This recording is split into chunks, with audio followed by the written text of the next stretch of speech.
16 kicks off with a potential Grey Cup matchup. Fresh off a monster win in Victoria, the Lions are in Montreal to face the well-rested defending champions. The fans are ready, the panel's ready. It's Friday Night Football on TSN.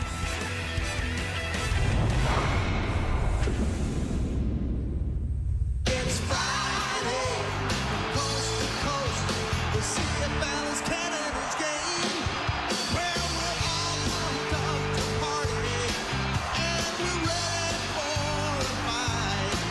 Come on, kick back, relax, watch the Friday Night Football. Boys are too bad, but the CFL football game is up for grabs. It's Friday Night Football tonight.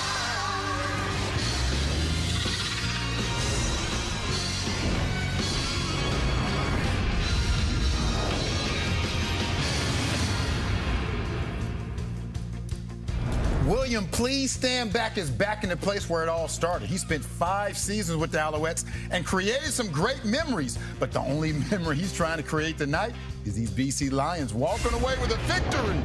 Tyrese Beverette leads the CFL's top defense into this key East-West battle, and he's playing as well as any player in the league. 21 for 30, 325 yards, and 3 TDs. Nathan Broad has been impressive last week. We're going to see if he can duplicate himself tonight and pull off the W. Sticking with the QBs, in his return from injury in Week 12, he was impressive. 336, a pair of TDs, helping the Alouettes to their 10th win of the season. Even with a carousel of receivers this season, Cody Fajardo still putting up those MOP numbers. Speaking of that carousel, no Austin Mack, hurt in practice. He's officially on the 6th game, but that's okay. We'll fire up Return of the Mack when he comes back. And I'm back with the panel. Enoch Mwamba, Jim Barker, Milt Stiegel, as we get set for a heavyweight bout on Friday Night Football. We'll get the panel's thoughts in just a moment. But first, let us go to Montreal and join our Kenzie Lalonde. And Kenzie, I sat down with William Stanback before the start of this season, and one of the words that kept coming up was respect. And he wanted to be with the team that respected him. After the Alouettes didn't even make him an offer, you know he's going to be running angry tonight. 5 seasons, Kate. William Stanback called Montreal home for 5 seasons. He surpassed 1,000 yards on 2 occasions. And so here he is back, but with the BC Lions. And when I asked him this week just about those emotions and what is he feeling, he kind of just said bittersweet because, yeah, it didn't end on his ideal terms. But, Kate, I could see in his eyes just that energy and that excitement.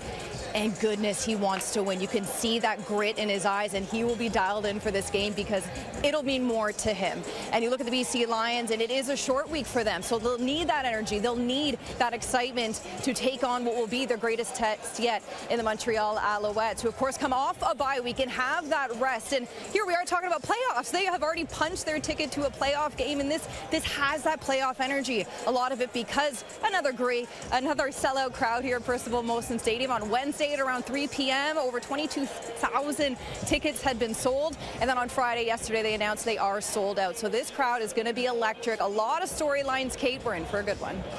Should be a fantastic one, Kenzie. And you know what, too? We were talking about this before we went to air. How great is it to see these crowds? I mean, we had 3 out of 4 sellout crowds on the weekend, and now to be sold out in Montreal. I mean, you look at the ticket sales, too, for the Elks right now. I mean, this is great for the league. But let's go back to this game, and let's go back to Nathan Rourke. So he was sensational in Victoria. That's the best we've seen him since he's come back in the CFL. But now he gets the Alouettes defense, the best defense in the CFL, and he gets the sold-out crowd, and let's face it, all those horns as well. This is going to be a tough night for Nathan.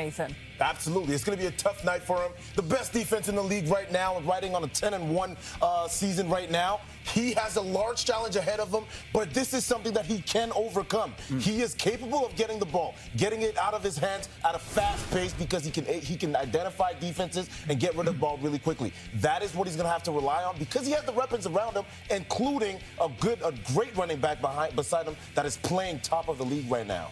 Well, if the Lions want to get to the Grey Cup, which they're hosting it, it's crucial to them. They need to be able to win a game like this. This is a huge ball game for them. Coming in here, they're tied for the lead in the West with Winnipeg, both 6-6. But to come in here to Montreal that's 10-1 and be able to get a win would go a long way towards selling their locker room that they're ready. Now, they've got some things to overcome. I know you guys always give me trouble about the offensive line. No, we don't. We love it. But we've got 2 brand new offensive linemen on that offensive line. David Neville, who has been mostly an inside interior player, and Corey Woodruff, who I've never heard of, and you know me. You know all these guys. If you never heard of them, there's a problem. So they got a guard and tackle that are brand new on the left side of the line. That's going to be a challenge for Nathan Rourke. And I think because of those newer offensive linemen are going to have to establish the run. And you know William Stanback is loving that. Let's be honest, and he won't come out and say this publicly. This is personal for William Stanback. And it's not personal against the players for the Alouettes. It's personal against Jason Moss. It's personal against Danny Machocha. They didn't even offer him a contract. He played 5 years. They had great 5 years. The last time he stepped on the field as Alouette, he helped them win the Grey Cup, and you don't offer him a contract? This guy is going to come out and try to destroy him. Yes, it's going to be against those players, but this is personal against Danny Machocha and Jason Moss. Well, and he even said, too, he knew that his contract would have to be less than it was. He was the highest paid back. He was making $160K last year, but not to even give him an offer. Yep. Let's talk about the receiving core for just a minute here, too. And I said it off the top. They've done a really nice job with this carousel of receivers, but now no Austin Mack. I mean, they're still lacking depth at the position. You think Cody has any issue with this tonight, Milts? Not without a doubt. I mean, Austin Mack has played 1 game. Yeah. Philpott has been hurt like, what, 2 or 3 games? 3, Grant, he's been hurt like 5 or 6 games. Those Sneed. guys. Yeah, Sneed. Whoever steps in, they just seem. Grant, you just go down the list. They just seem to have confidence where they can step in and they don't miss a beat. But, yeah, give Danny Machocha and that personnel staff a ton of credit because they lose guys and guys step in. Charleston Rambo steps in. He becomes a star. Absolutely. And, Coach, it's a credit to the coaching staff. It's a credit to the system that they established over there because it doesn't matter who comes in. You're filling in, and you know your job, and you're executing at a high level. So kudos to these guys, but this is also a huge challenge for them because I'll tell you what, Nathan Rourke is coming, and he wants to score some points. He's going to put up some points. And so Cody Fajardo is going to have to also put up some points in order to contend. You know, it makes you think who has the advantage in this one, too. I mean, Montreal got to sit back on Labor Day weekend and watch all these teams play. That's fine. But at the same time, I mean, it's for the Lions. There is so much momentum coming up that touchdown Pacific game. Right. But you know what? This is going to be a fascinating one, to say the least. As we said, it's going to be a packed house at Percival Molson Stadium. And you know what? The fans, they still love Stanback. They know what he did for those 5 years, helping them win a Grey Cup. I wonder if anyone picks Stanback in their anytime touchdown score. And they have the Montreal, all credit to them. They're the best team in the league right now. They've shown it. They're great on defense. Marc-Antoine Dequoy, he's getting it started in week 1 with an interception in the end zone. Up in the air! Intercepted! It's Ruffin! Fumble! It is on the ground. Darnell Sankey on it. In on cue! Down the sideline, Tyrese Beverett intercepted! Anytime we had the bird's nest, we know we got to defend it, and that's what we came out and did. All right, let's take a look at the 5 most popular anytime touchdown props for tonight's game at FanDuel. We start with the pair at Lions as William Stanback and Justin McInnes are the most popular bets to score a touchdown. Montreal's Charleston Rambo, the Alouettes defense, and Walter Fletcher rounding out the top 5 picks. We haven't done this in a while. Let's take a look at the leaderboard. We're all looking to Chez, who is currently at the top with 27.6 units. Melt. The good news is he's off tonight, so we get a chance to gain a little ground. How do I end up in last? I am here the most. This doesn't even matter. The scoring just seems so ridiculous in this game to me. I had like 3 I don't even want to. Who did you take, Enoch? I went with the league's leading receiver, 1,026 yards, and he's been a little bit cool the last few weeks. This is his game to get back up. Nathan Rourke, you know who to look for. Justin McInnes. Well, I'm second to last, and I've won like 4 in a row. It's like you win. I'm with you, Coach. Matter. I'm totally with you. I don't know. This is ridiculous. Okay. You guys sold mine. I took it earlier before you, but you guys sold it. Did you give a guy a no contract offer, and now he gets his only time back there? You don't think that guy's going to get in the end zone? I hear you, Coach. I always go when it comes to players, contract comes first. I like it. I like the pick. I like the pick. I'm going with the BC Lion also, Keon Hatcher Sr. And this is his 6th game, his first 5 games. You can slowly see him getting back to the rhythm. Last week, he had his best game to date, 3 catches for 71 yards. The only thing he hadn't done is score a touchdown. That's going to happen tonight. I'm protesting. I'm not making a pick. I'm not making a pick until I find out how this scoring system works. Well, Chaz is using his NFL picks, too, I think. This is just absurd. I'm just kidding. I'm taking Letcher. And mainly, you know what? I'm taking Letcher because I just wanted to say Hannibal Letcher. But if I really had to pick, I'd be taking William Stanback tonight. I'm with you. There's no doubt in my mind he's getting into pay dirt. All right, so last week we had a clean sweep with our anytime TD picks from the Lions game. Milt, Enoch, Jim, all banking on another big performance from BC. I've got James Letcher Jr. at 5-1 odds. That's a big move up the board for yours truly. If Letcher can find the end zone, I think. I don't really know how this works, as I said. Welcome to Victoria for the first time in CFL history. Touchdown Lions on the Pacific. Rourke returns to the end zone. Rourke hit as he throws, still got it. Touchdown. Look at this. Down the field, has a man. Touchdown. Eberhardt to his left. Staying on his feet and into the end zone. It's McInnes. Okay, I'm saying it now. Nathan Rourke is back. Following a couple of shaky performances, Nathan Rourke impressed in Week 13. He scored 3 of 4 TDs and threw for 246 of his 325 total yards in the first half against Ottawa last week. Last Saturday's win against Ottawa marked Rourke's first CFL win in 664 total days. With more on the Canadian QB, here's Paul LaPolice. Yeah, the first 2 games of the season kind of look like preseason games for him. Last week, Nathan Rourke was down to his old self, 70% completion, 325 yards, 3 touchdowns. But some of the best things is they converted 70% of their second down conversions. That's an amazing stat. What does he do well? He processes and sees pictures and makes decisions quickly. This is a 3-step route, really quick throw. What's he do? Immediately, he reads the outside player. If that player stays inside, you throw it to the back. If he expands like he does, you throw the ball immediately, get the ball in the receiver's hands. He's so good at these quick throws, but his decision-making process happens so fast. Watch this. 1, 2, 3, 4, 5. He goes all the way back to his 5th read as the protection breaks down. He knows where William Stanback is. William Stanback gets north-south to be able to get big yardage. You want to give it to a ball player. But he had a couple of explosive plays. Understanding, seeing the free safety play to the boundary. What's he do? They have a corner back to a post, a double move downfield. It's able to move the halfback out of the way, and he takes a shot downfield. Like I said, he had 3 explosive plays last week. When you go to the end zone, watch his eyes. He is looking to the boundary, taking a dive, telling him, hey, you stay on this dig. The whole time he knows he's going to flip his hips and throw it up to Justin McInnes on this play. The guy who is going to have a what do I say, like going to flourish with this opportunity is William Stanback. As he starts checking it down to other receivers, he's going to make sure, like last week, William Stanback was the leading receiver on this football team. So they're going to continue to check down because he processes so fast. Now, Montreal's defense, they're going to try to disguise a lot of things. They show linebackers up the line of scrimmage, drop them out. He's going to have his eyes right and find the holes in the zone defense, but they're going to try to distract him as much as they can. Looking forward to calling the game, Kate.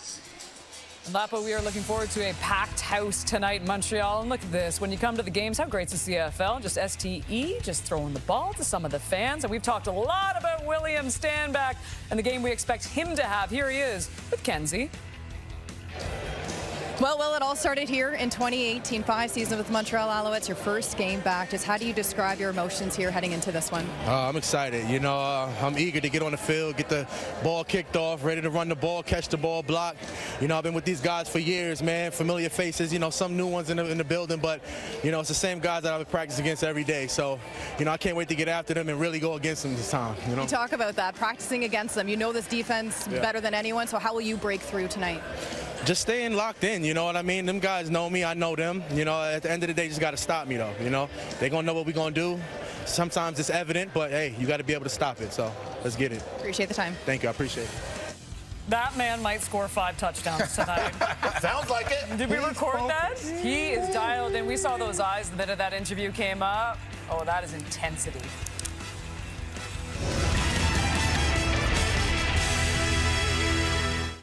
Well, they were on a bye last week. Montreal clinching a postseason spot thanks to BC's win over Ottawa. First in offensive points allowed, second in net offense allowed, second in offensive points per game. It's a pretty good time to be a Alouettes fan. Here's Kenzie once again with Darnell Sankey. Well, Darnell, this just feels like a big game. Fans saying it feels like a Grey Cup preview. Just how, what are you looking forward to most about this matchup? We're just looking to go out there and do our thing, perform as a defense, as a team, and just have fun. Play with the swag we know how to play with. Defense has done a great job of limiting explosive plays. Just how do you maintain that consistency here tonight? Yeah, we just got to play assignment sound football. At the end of the day, we know what we're about. We know we're the top dogs right now, and we want to stay on top. Best of luck. Thank you. I will be the first person to admit that this time last year, we did not think the Montreal Alouettes were Grey Cup contenders. They were under 500, and another team in the East that wears double blue looked unstoppable. But we were wrong, and this year there will be no bulletin board material. This Alouettes team is special, and from what we have seen so far, a repeat is more than realistic. Dave Naylor has more on their historic run.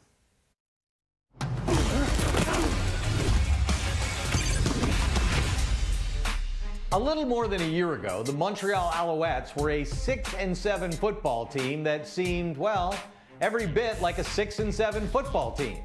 In fact, after losing their 4th straight in mid-September, they were in potential danger of missing the CFL playoffs. Safe to say, no one saw an historic run about to begin. But that's exactly what's occurred. For the first time in 13 years, the Owls are the 2023 Grey Cup champions. The Alouettes winning their final 5 regular season games last season, plus 3 playoff games, and then opening the 2024 season with a 10-1 record for a combined playoffs and regular season of 18-1 over their last 19 games. That's a mark achieved by no other team in the modern era of East versus West CFL playoffs and regular season, which dates back to 1961. In fact, the Alouettes are 18-0 in games where their starting quarterback finishes the game. Their only loss coming in a contest against Toronto earlier this season when quarterback Cody Fajardo left before halftime with an injury. A tremendous streak of successive victories comes to a close for the Montreal Alouettes. Now, it feels like this Alouette run hasn't got the attention it's deserved. Perhaps because half of Montreal's wins so far this season have been by 1 score, and 3 have required dramatic comebacks. Down 15 to Calgary, down 13 to Saskatchewan, and most recently, down 11 before coming back to beat Edmonton. Into the end zone, incomplete, and Montreal with a comeback victory will hang on. Now, with proven depth at quarterback in Davis Alexander backing up Fajardo, and with several key players due to return from injuries, this Alouette team has a chance not only to repeat as Grey Cup champions, but to extend what is the most successful playoff and regular season stretch in CFL history.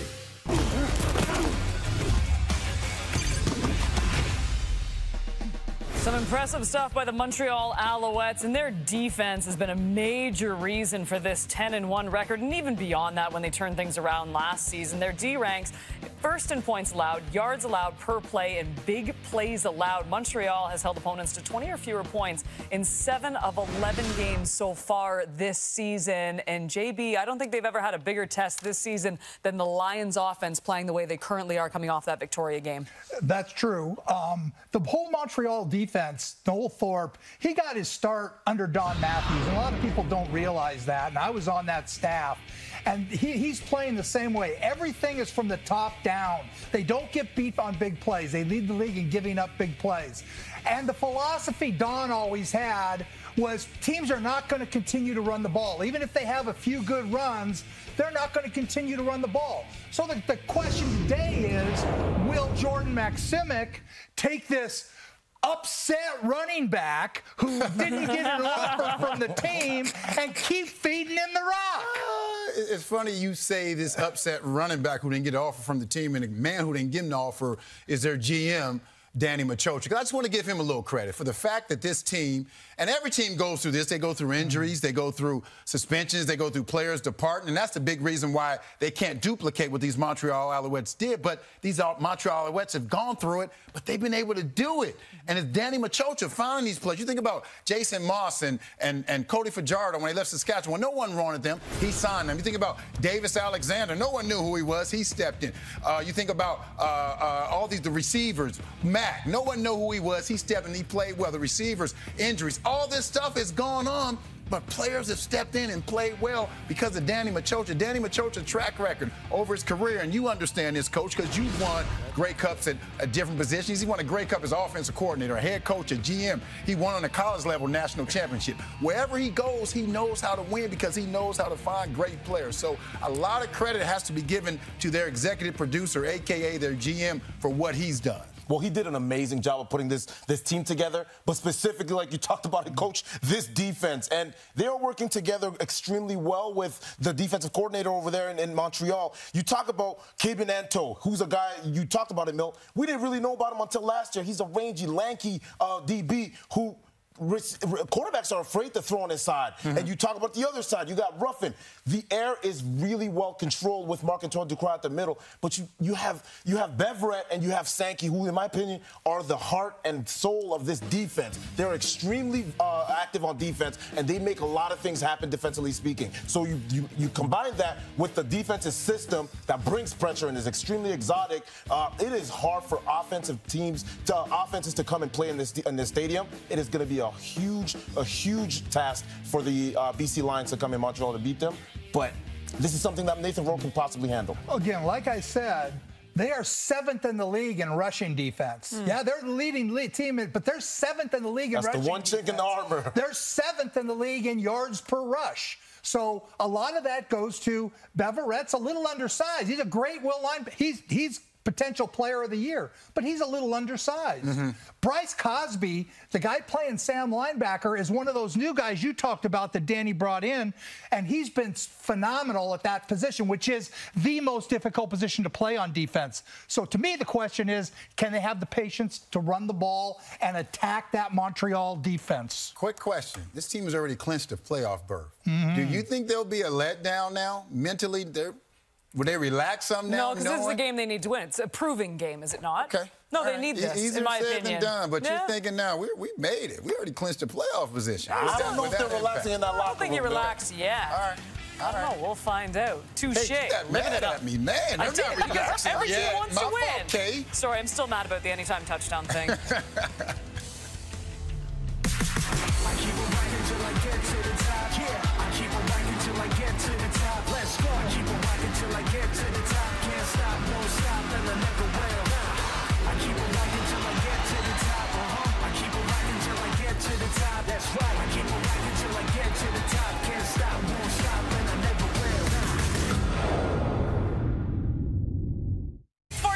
Off with a potential Grey Cup matchup in front of a sold-out crowd. Fresh off a monster win in Victoria, the Lions are in Montreal to face the well-rested defending champions. It is Friday Night Football on TSN.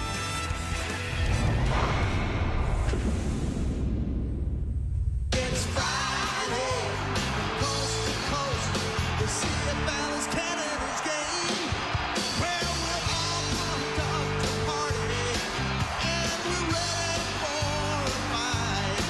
Come on, kick back, relax, watch the Friday Night Football. Boys, it's too bad, when the CFL football game is up for grabs. It's Friday Night Football tonight.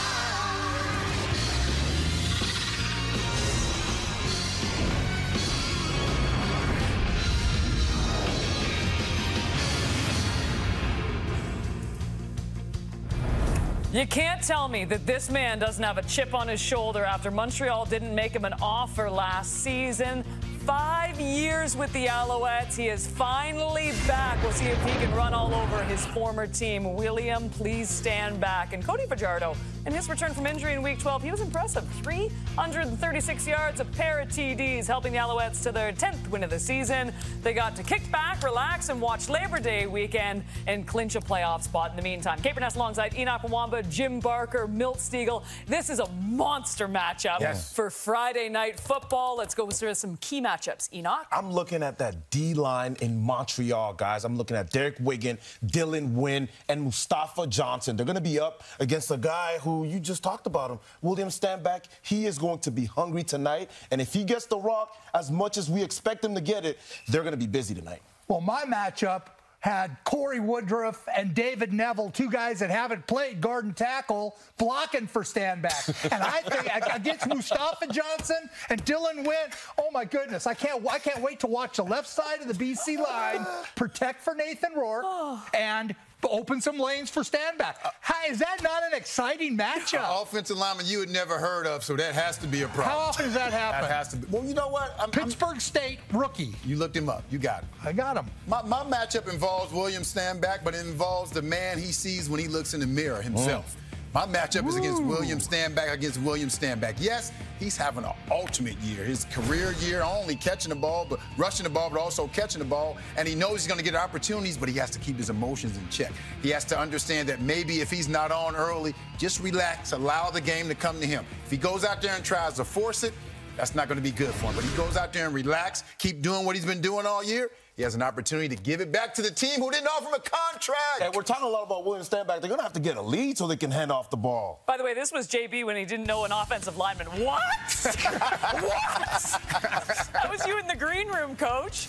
That was you.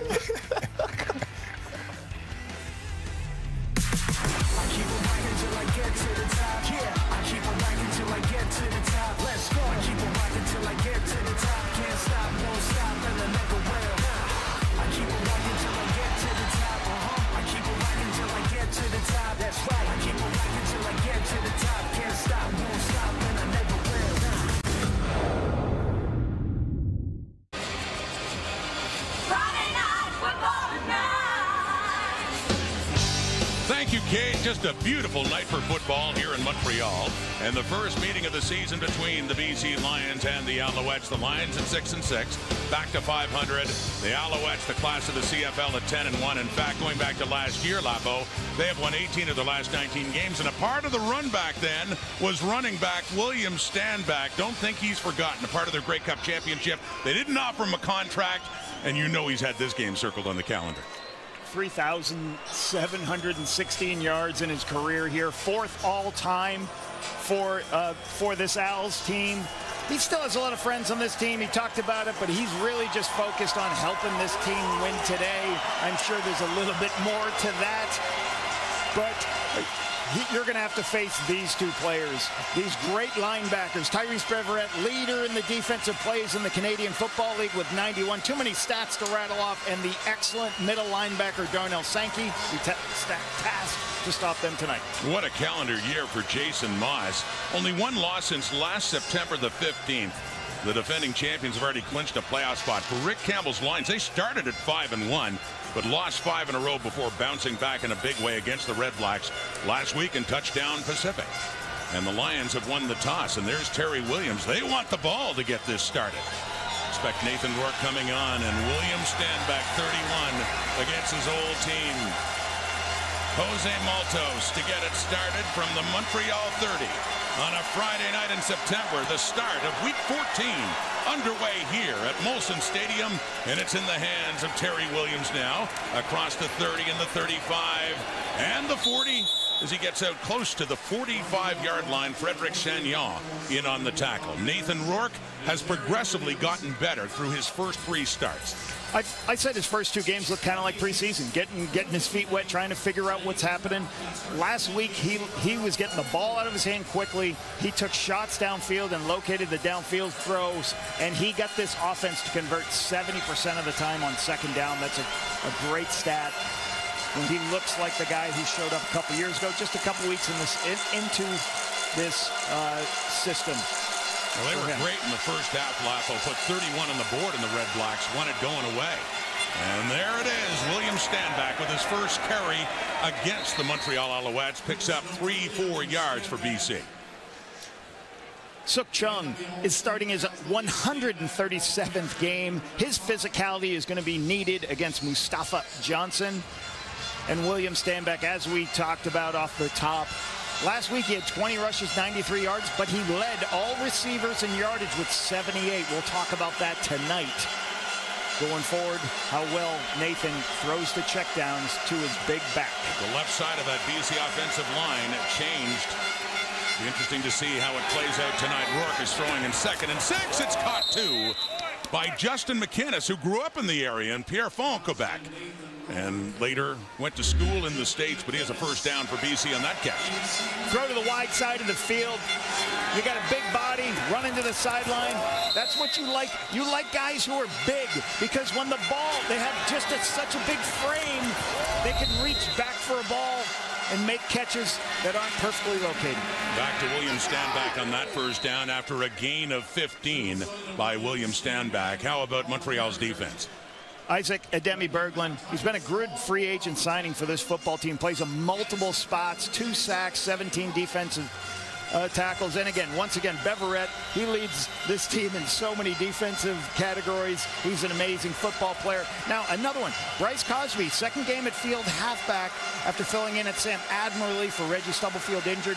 You have a bunch of multiple football players that can play at different spots for this group. Stanback has a couple of carries for 10 yards. 2nd and 5 from the 41 of BC. Or of Montreal, I should say. That's Javon Catoy catching that from Nathan Rourke. And the drive continues for the Lions. Another first down.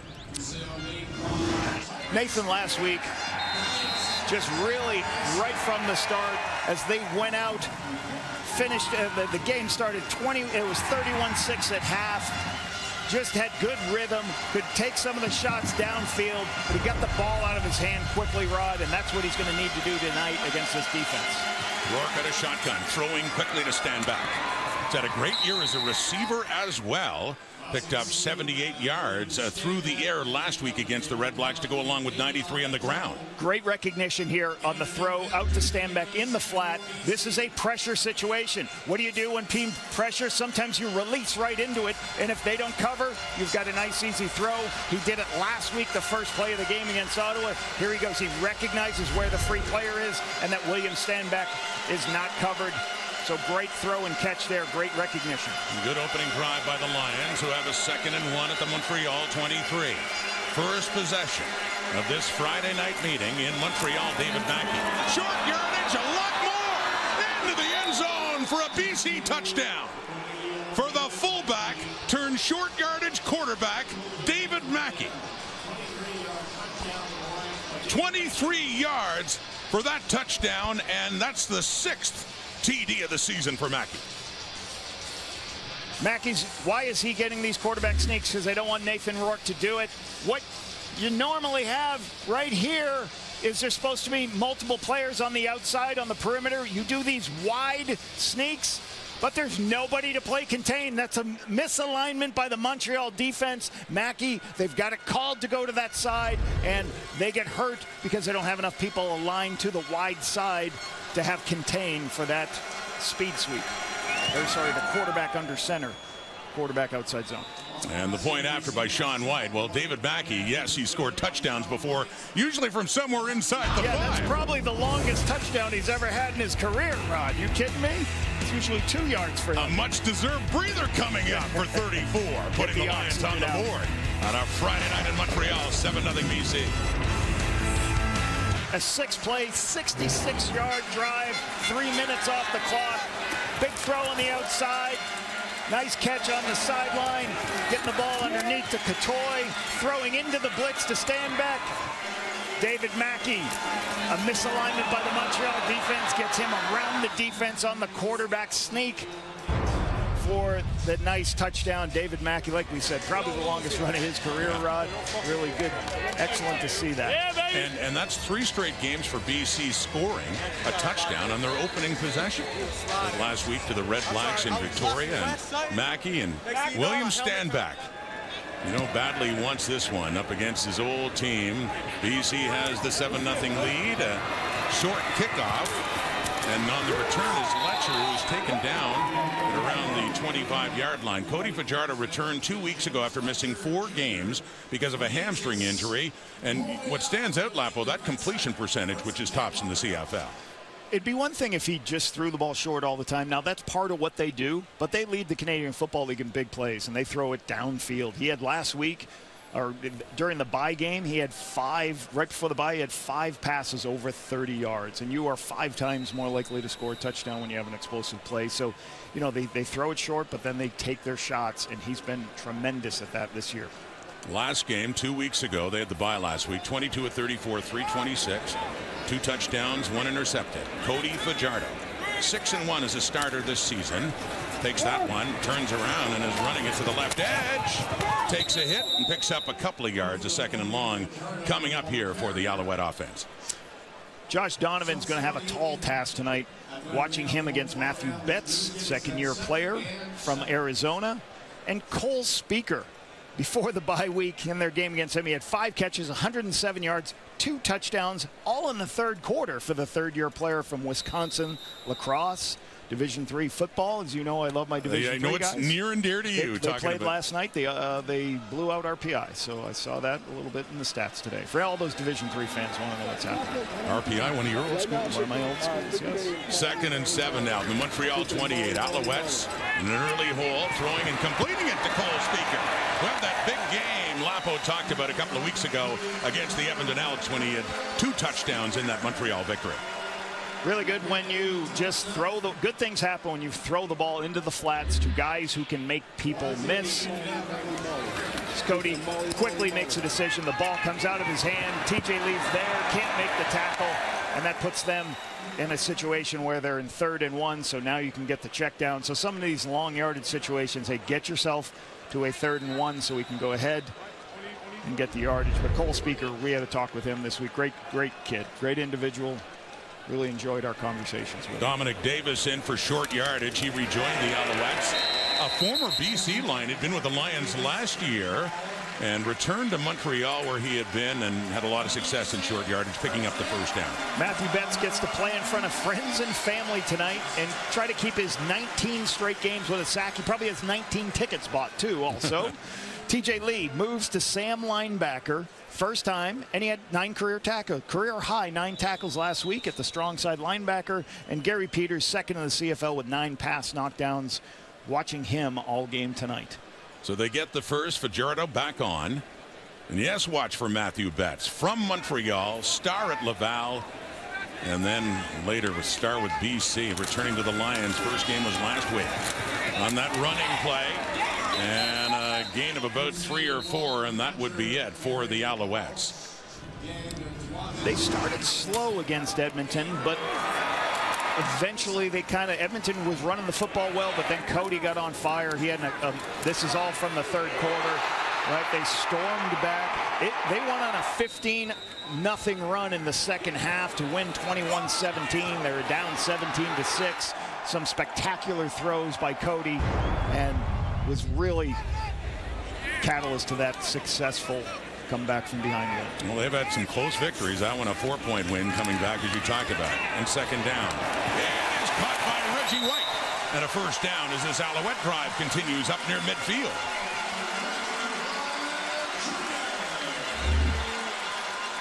Clear out. And then out in the flat. That's what the picture is. They're playing man coverage, so TJ Lee's inside position. You just run away to the sideline. Beautiful location. The BC Lions are trying to play man coverage with 2 deep safeties. TJ Lee just gets inside position. Reggie White, really good push to be able to get to the sideline, and a great throw to the wide side of the field. Gain of 17 yards for Reggie White in his 4th year out of Monmouth. Actually crossed the midfield stripe and gets it in the Lion zone at the BC 53. 7-0 Lions. Alouettes, first possession. Fajardo. 4-man rush. Runs out of time. Down he goes too, as he is sacked. And it is Christian Covington. With 4 sacks. That's number 5 on the season for the son of the all-time sacks leader in the CFL, the history of the game, of course, Grover Covington, but Christian with another sack. On the inside, you'll see him twisting behind the center. And then what a twist is he goes behind his own defensive lineman. As he goes behind his own defensive lineman, creates a space for him to get in and get a free shot to Cody to back them up to second and extra. Christian, who went to Rice University in Houston, had a number of years in the NFL. This is his first year in the CFL, where his dad was a star. Fajardo throwing, completing again to Speaker.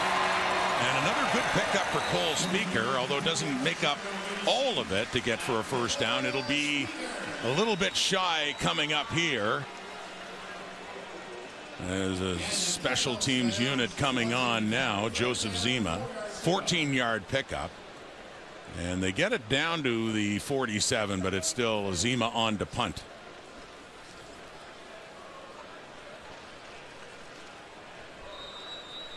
One of many Aussie punters in the league, global player from Melbourne, Australia, and standing just inside his 50. So Alouettes are able to move the ball a bit in response to that BC touchdown, but they will send it back now with Zima. Terry Williams back inside his 10, and a well-placed punt by Zima. They look to see where it comes out, but yes, down at the 2. Beautifully done by Zima to pin Nathan Rourke and the Lions offense deep to start this second possession. Start number 4 of the Nathan Rourke comeback. Nathan Rourke's first game back in the CFL was 3 weeks ago. He struggled against Winnipeg Lapo. You can see, though, how he has progressively improved. You ignore the percentage for a moment. Clearly his best game last week, especially that first half against Ottawa. As we said off the top, he is so quick at making decisions, seeing pictures, and getting the ball in his hands. And you heard Coach Barker talk about it. David Neville and Corey Woodruff, the left side of the line. You have some new players playing. He's going to have to get the ball in his hand quickly. He's 3 for 3. He's 2 for 2 against the blitz, by the way. And he gets rid of this one and completes it. Go 4 for 4 to start. That one is the first completion to Alexander Hollins, and a first down for BC to get a little bit more space. So important when you're backed up here inside the 2-yard line that you get at least one first down. But that's a great throw. Get yourself out of the backed up situation. You're just trying right now to get as many first downs. So if you do have to punt, you're not gonna put your defense in a position where a field goal can already be given up. Gain of 13 for number 13. Oh, and caught by Hatcher with an Alouette defender moving in, nearly picking it off. Deontay Ruffin, the boundary corner, was just jumping that route, but it ends up being a gain of 20 for BC. Watch right here. That's the matchup. And when you see how quickly the ball comes out of his hand, this is what I'm talking about. If Nathan doesn't throw this ball immediately, Deontay Ruffin is going to take it for a touchdown. It's going to go. Oh, I think we got the wrong play there. But what you can see is how quickly that ball came out of his hands. Working in first down, BC 35, and that one is the first incompletion. It's Alouette football. Bryce Cosby off the deflection picks it up for the interception for the Alouettes. So just as the Lions were moving out of their zone, that one deflects off the hands of a Lions receiver and into Bryce Cosby's for the pick at midfield. Bryce Cosby's second interception this season for the rookie from Ball State. He's at the right place at the right time. You're going to see Justin McInnis going all the way across on a play-action pass, but Cosby becomes a high player as you go across, and we'll play this. Play action, boot back to the field. McInnis is trying to get across to make the play. The ball goes through his hands up to Bryce Carter as the highest player on the field. So being in the right place, right time, seeing the tip drill, looking into his hands, second interception of the year. Alouettes taking over near midfield. Play fake, and it's dumped off, but hit right away by Ace Ely. Jose Barbone, who's getting the start, just his second this season because of the injury this week earlier to Austin Mack. This is typical Montreal offense. They are going to throw quick behind the line of scrimmage throws. bring people across the formation and try to get defensive backs to chase across and try to create leverage advantage. First catch for on the outside for Barbone, who's, like you said, filling in for Austin Mack. Another good addition on defense for the Lions, too, with the injuries to Ben Hladek and Josh Woods out for the season. Ayinde Ely been great for BC. Deep look over the middle, and the closest receiver is Speaker. It falls incomplete. So we get a 3rd and 9 coming up now for Montreal.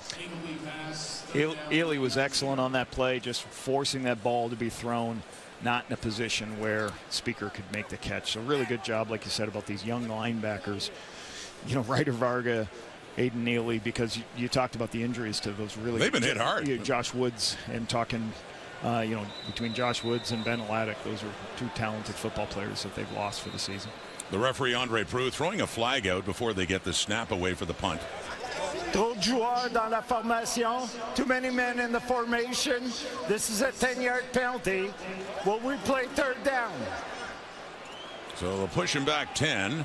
We're going to snap around midfield. So instead, from about the Alouette 45, and it'll be a little more space for Terry Williams and the Lions, who started deep in their own zone last time. That's the special teams coordinator for Montreal, Byron Archambault. So Nathan Rourke had that play, the completion to Hatcher, which was very close to being disrupted by Deontay Ruffin, and then little tip drill on the next play off the hands of Justin McInnes and intercepted. BC about to get the ball back with a 7-0 lead. Late first quarter here at Molson Stadium on a Friday night in Montreal.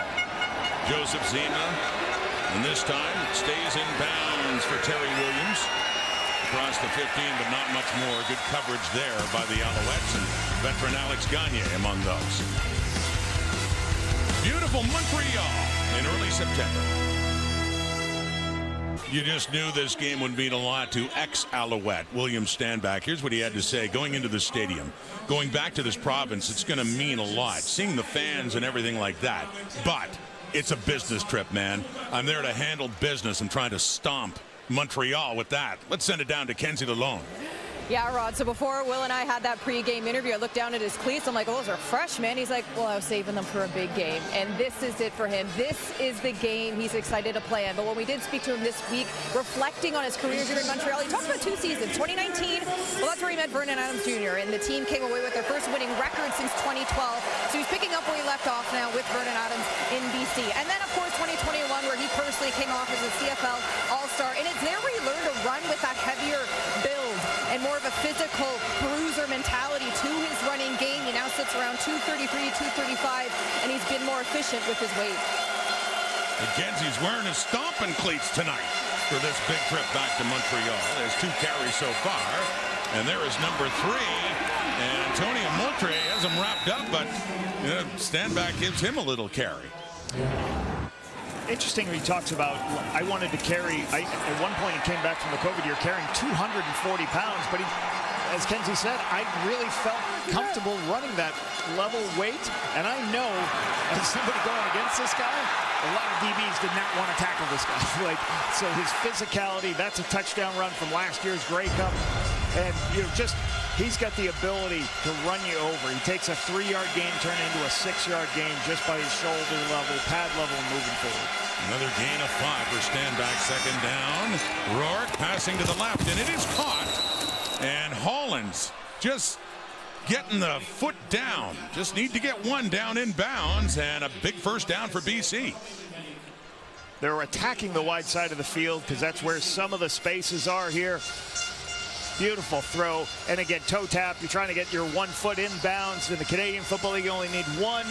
And again, the concentration's got to happen. I got to see the ball into my hands, and I got to bring my feet down, both inside.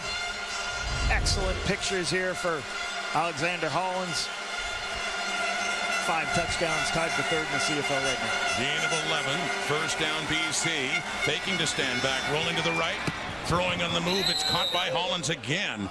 Back-to-back catches for Alexander Hollins. But yeah, William Stanback, you talked about 2021, where he averaged nearly 100 yards a game. That was in 12 games only in that shortened season. He's on pace right now for more yardage in a single season than he's ever had. I asked him what he wanted to get better at here at the BC Lions. He says, I want to be a better pass catcher. I want to be there for Nathan Rourke so I can be somebody he can get the checkdowns to. Well, they try a deep pass here, and a flag comes out intended for Hollins. Marc-Antoine Dequoy, Kabion Ento back there, and hands are raised like who me. But the flag does come out, and it looks like, yeah, big pass interference call going against the Alouettes. Montreal number 24. Interférence sur la passe. Montréal numéro 24. Premier essai automatique. So it is the safety Dequoy who's called in the PI. So you'll see Alexander Hollins. He works out, tries to make a post move on Dequoy, bumps inside. Duquois trying to make a play. That right hand, as you see that shoulder turn, that's going to trigger the foul and the throw downfield, and that's going to be a big penalty. The spot of the foul is going to push the BC Lions right into field goal range. A 40-yard penalty for BC to move it inside the Montreal 25, looking to add to their 7-point lead. They scored a touchdown in their first possession. It's fumbled on the snap. It's fumbled again. Rourke picks it up. And they're happy to just lose 4 yards. That could have been a disaster for the Lions with them already in scoring position. So this part of the Canadian Football League, teams are going more under center because you can do a lot of different things here. Under center, you probably don't have as many reps as you do in shotgun, and you have a little bit of bad snap. And then once you have the bad snap, then everything slows down. You have people on the inside. Isaac Ademi-Berglund in to make the stop and create the negative yardage play. Well, that play was a mess right from the start. They lose 4 yards, but on the bright side for BC, they still have the ball, still in range, and trying to get the first down, and fighting for it after the catch is Keon Hatcher. He'll end up about 3 yards shy with a third down coming up for BC. Right here, this is just Nathan putting them in a position to get closer for the field goal. Too much for the field goal here. I don't think I would this early in the game on the road. A 3rd and 3 here. Looks closer to 3 from my vantage point. Take the points. You're doing a good job here. Now, the BC Lions, I almost think it was they're almost at an away game with Touchdown Pacific, and now they go across the country on a short week. So that's not an easy thing for a team to go on the road and do that. Sean White was 1 for 2 last week in Touchdown Pacific. This is a 23-yard chip shot for one of the great kickers of all time in the Canadian Football League, who saw an end to a long streak of 46 a couple of weeks ago in Ottawa, of 46 straight field goals made. So 1 for 1 tonight, and that's the last play of the first quarter. Interesting stat checking on the team traveling all the way west. It's obviously harder for the Eastern teams to go, but 6-2 for the BC Lions this season, or 6-2 against Montreal. So the quarter comes to an end. William Stanback trying to make an impact. David Mackey got the touchdown on a short yardage play. It's a 10-0 BC lead. A look at the first quarter stats here in Montreal. BC, no surprise, those numbers bear out with the score. They scored a touchdown in their opening possession. They just added a field goal at the end of the first quarter for the 10-0 lead. Lapo and I were in Calgary a few weeks ago, and it was country night. So, yeah, we brought our hats. We got involved, and geez, Lapo, I thought we looked good that night, but I figured that'd be the only country night of the year that you and I would be involved in. Yeah! Anyway, apparently not. We find out it's country night here in Montreal tonight. And the Alouettes kindly gave us these. Everybody wants us in cowboy hats. I guess it's a thing. Hey, any teams want cowboy night? Me and Rod are ready. Let's go. Now we look like bad guys. We got the black hats. I was going to say, when it was just a one-off, I didn't think anything of it, but now I'm wondering, are we going to be doing this all over the country now? I don't know. Well, last time you couldn't hear me because I didn't have my mic up because I couldn't wear a hat and the mic. It's a specific set of skills to wear a cowboy hat and a headset microphone. Here's Cody Fajardo starting it off in the second quarter. Alouettes down 10. Reggie White near a first down for Montreal. Nice easy throw on the outside. Zone read and crashes down. And we'll have somebody on the outside. Reggie White in the flat.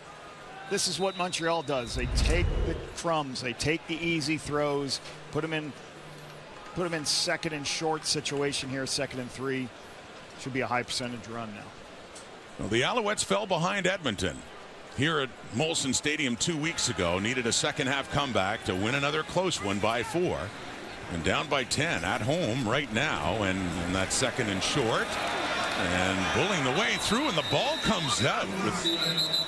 Walter Fletcher was the ball carrier, and he was still standing up, and they're saying forward progress is a first down for Montreal. Nice run, nice push by Fletcher. And again, on 2nd and 3, you know, if you only get 2 running the football, you're still going to be able to convert by using a quarterback sneak or wedge on 3rd and 1. So you're going to be very high percentage run on 2nd and 2 to 3. Mentioning the run of Jason Moss, 2nd year as head coach in Montreal, and has seen a whole lot of success, including the Grey Cup last November. There's a quick one to Charleston Rambo. Rambo getting his first catch of the night, and that too will set up a 2nd and short again for Montreal. Single Evans versus Rambo, just steps down on a quick slant. Cody takes his throw immediately. Shotgun 3-step play to get the ball out quick. And that officially puts Rambo over 600 yards receiving, and this is first CFL season, coming into this game at 599. 4 touchdowns. This is what I talk about. These guys are short, then shots. They get short passes, a few first downs, then all of a sudden a big play, shot plays coming. Short here for Dominic Davis. Gets around the edge. And he's still on his feet. Short yardage runners. We had Mackey taking one for a touchdown. Davis getting a whole lot more than he needed right there. He's telling Jason Moss, hey, did you see they just did that with the fullback? hey, how about me getting one of those? This is a outside zone for a quarterback from a quarterback sneak look. You're trying to go around the defense because you don't want to run it up inside all those big guys, and you're trying to make sure that the defense, they have enough players on the outside. They just widen everybody else. He finds a crease and gets north-south. Really good push by the offensive line. Good run by Dom Davis there. He started his career in Winnipeg. He went to Ottawa, was briefly a starter, came to Montreal in 22. Then he went to BC, and after this past season thought he was done till the Alouettes came calling. And on that first down play, nothing doing there. That's handled nicely by an ex-Alouette, Deontay Evans, on that catch. Walter Fletcher on the outside. The one thing you heard from some of these players and coaches for the BC Lions is Montreal plays with so many different sets. Right now you see 3 players going off the field and 3 players coming on the field. And it's difficult at times trying to know what personnel group is in, what set is in, how do you align your receivers based on the different sets. So interesting that last play they got their tailback standing out all the way out where normally the wide receiver is. So a lot of different looks from this Montreal offense you have to prepare for. No gain. Thanks to Evans there on Fletcher. Right back to 25. Walter Fletcher, he breaks a tackle this time. And he picks up about 5-6 more yards for the Alouettes, but it is still a 3rd down coming up for Montreal. Ryder Varga is out in space. And this is one of the better things you like to do. Get your back the ball out in space. Very difficult for Will linebackers to tackle these really good backs, but the cavalry's coming for him to keep him in a position to kick a field goal. And a little discussion with the head coach and his veteran QB on the Alouette sideline with Jose Maltos, who's been Montreal's kicker most of the season since the injury to David Cote. And Maltos, 16 for 18, longest of 50.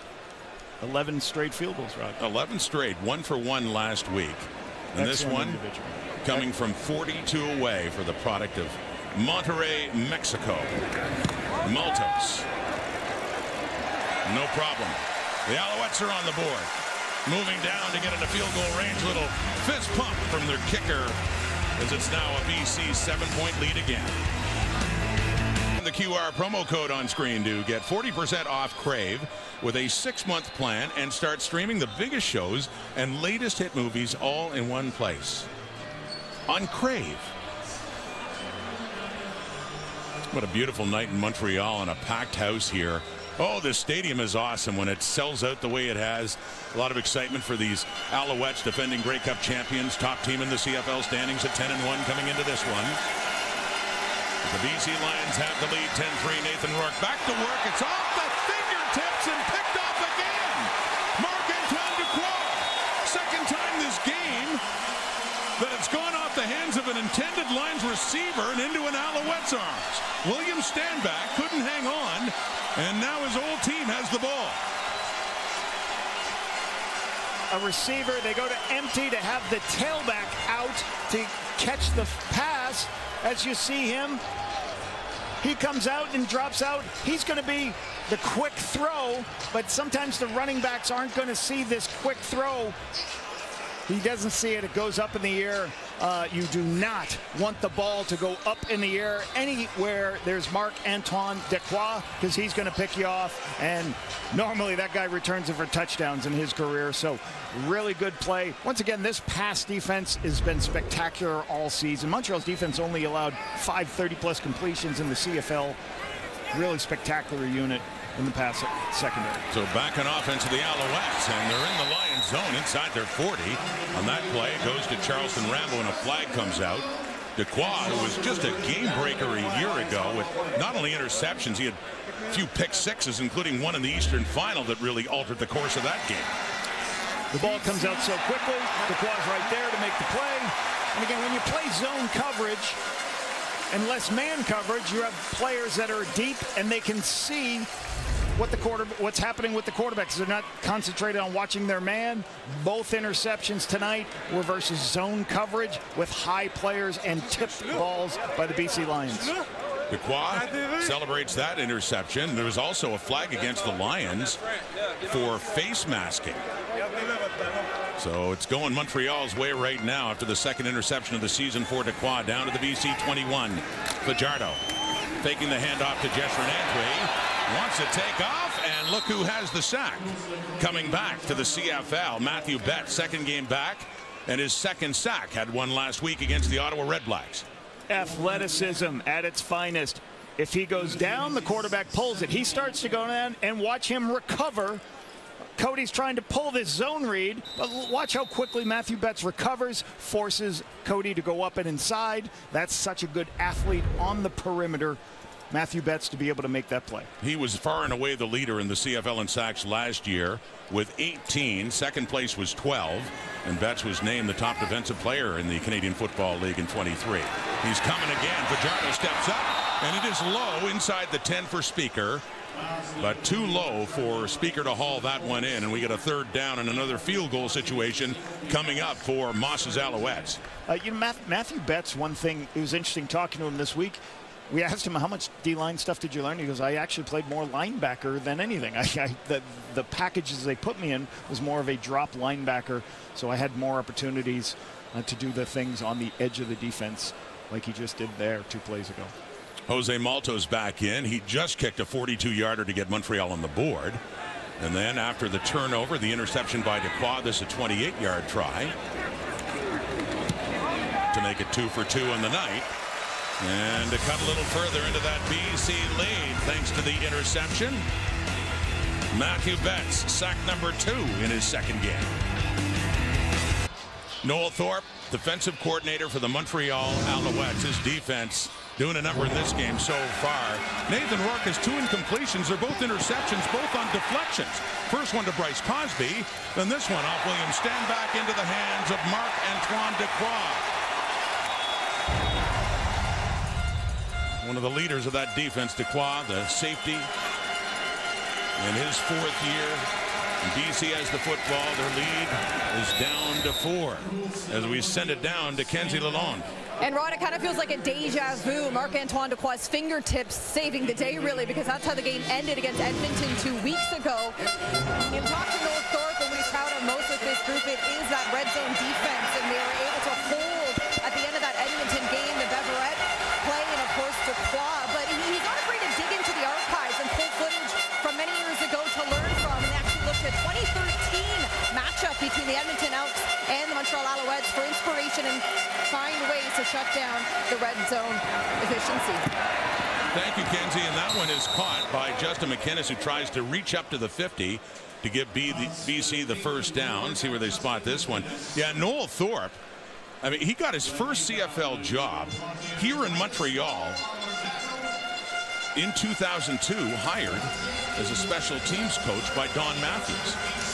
And his roots are in Vancouver. He grew up in Vancouver. He was a BC Lions fan, Lapo. In fact, when they won the Grey Cup in 1985, he loved the fact that he would later get a chance. The head coach back then was Don Matthews, and he later got a chance to work with him and win a Grey Cup with him. And David Mackey, in short yardage and second effort, does indeed get the first down. I think people don't understand how hard it is to break into the Canadian Football League. He was a college coach, and then here's his resume, all the things he's done. He's been a spectacular defense coordinator for our league, but he's 31 years old. He's married. His wife's pregnant, and he gets an opportunity to come out here after 2 years coaching at UBC. Jim Pop says, I got a job in football operations. Come on out. And you can interview with Don Matthews at the time. He has a 3-hour meeting with Don Matthews, but he moved his family across the country to start his career in pro football, and he's done a spectacular job. I've enjoyed going against him. Yeah, actually, I didn't like those. Yeah, a lot of people say they don't because how tough those defenses are, but there's more Alouette defense there. Pressure coming in. Isaac Adeyemi Berglund. The heat on Nathan Rourke. Noel talked about Isaac Adeyemi Berglund, how well he can do multiple things within our system. You can see him right here standing up, and he tries to use him inside and pressures. He just continues to go and push the right tackle and get in a position to make the play. You know, I think go back to Noel, like you don't have that understanding about how hard it is to just go across the country, take these jobs, and, you know, sometimes people say, oh, I'd like to do what you do for a living. Well, would you like to move so many times you like to lose your job at times? It's a difficult thing to do. The three-man rush. Rourke steps up. He completes it too. Big first down, BC. Aiden Eberhardt with his first catch of the night gets it inside the Alouette 40. Nathan Rourke, his ability to use his legs is what holds this. He can't find anybody. Starts to scramble, looking left. When you scramble to protect, the zone will break down. It's just going to find Eberhardt for that throw on the inside. And Noel's not happy that they lost containment. Gain of 26, BC. Lines up 10-6. They have a 1st and 10 at the Alouette 38. Rourke handing off Stanback. A flag is out as William Stanback picks up another 3 yards for BC. That flag coming out just after the snap of the ball. The Lions trying to run an outside zone play. Hors-jeu, offside. Montreal, 94-94. 5 verges de pénalité, 5-yard penalty. First, premier répété. They'll take that penalty and get a 1st and 5. Yeah, it looks like he's lined up in the neutral zone right here. You can see right there, lined up in the neutral zone. You can look at the officials. You can see the officials.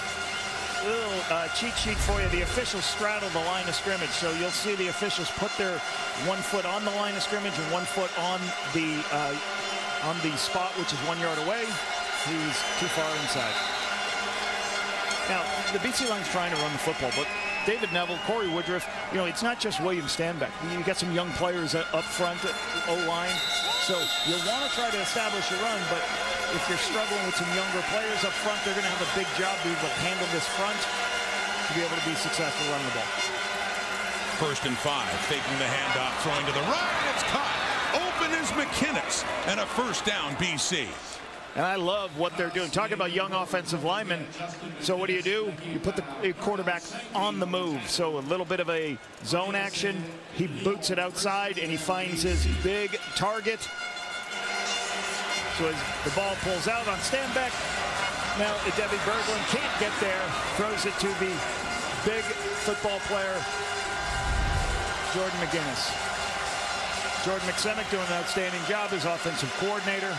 You know, I talked about the coaches and what happens, Rod, and how you got to get into the business. That's a guy who paid his dues to become a coordinator. Pressure coming after a gain of 18 on Rourke, who's flushed out to the left. And he nearly completes that one to Big Javon Catoy, but it's Bryce Cosby right there to pop him, and as the ball arrived, it's incomplete and 2nd down. A little bit of pressure, more pressure than zone on Nathan Rourke here, forcing him to move to his left and throw. So we get a little chess match between the 2 coordinators there. Jordan McSemick, BC's offensive coordinator. And veteran coach Noel Thorpe. 9th play of the drive coming up. The Lions pressing again.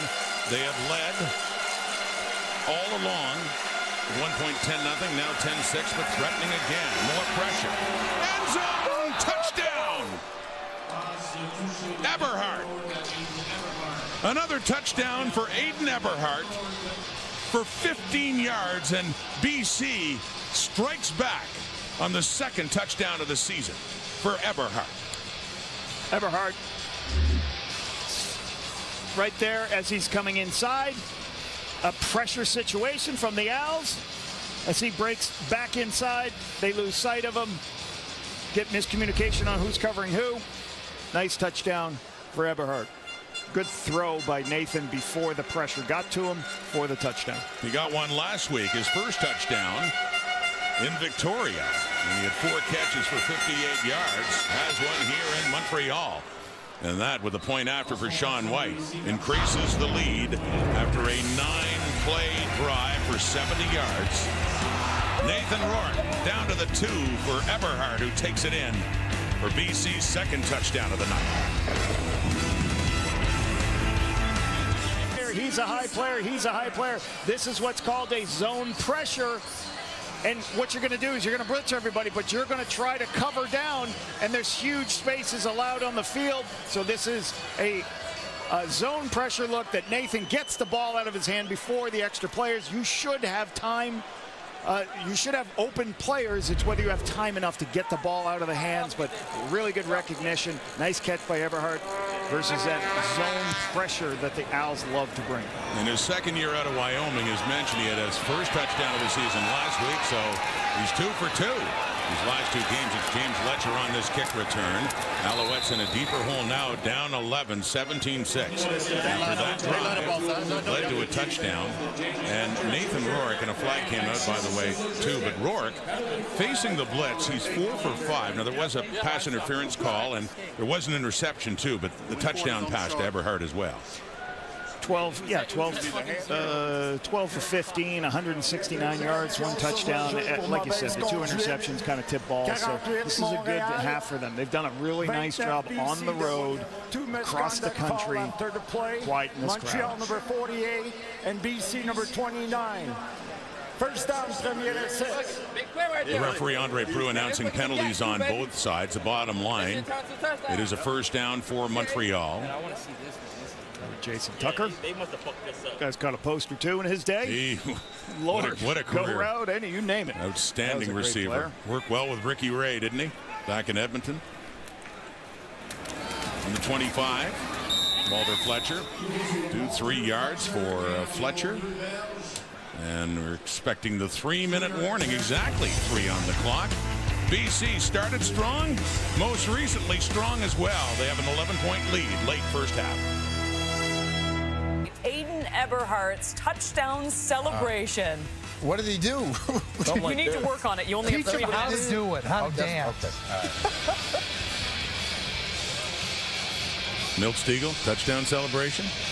He did a few of those, yes. Oh, yeah. Back in my day, yes. Well, he had a lot of touchdowns to celebrate, didn't he? Planned celebrations that they practiced before the game. Thank you, Kate. Kate in the panel coming up at the half. Here is Cody Fajardo facing more heat, and he is sacked again. That time it's Thibaut Debaye of Belgium coming in to get the pressure on Cody Fajardo, and a loss for the Alouettes late in this first half. Inside pressure. Again, the depth of the pocket is one thing. You have 2 things. The width of the pocket is for the tackles, but the depth of the pocket is the guards. You get good push inside that forces Cody to get off his spot. And that's, you're always talking about getting the quarterback to be off his spot. Nice inside move to get him down. Debaye, really nice play.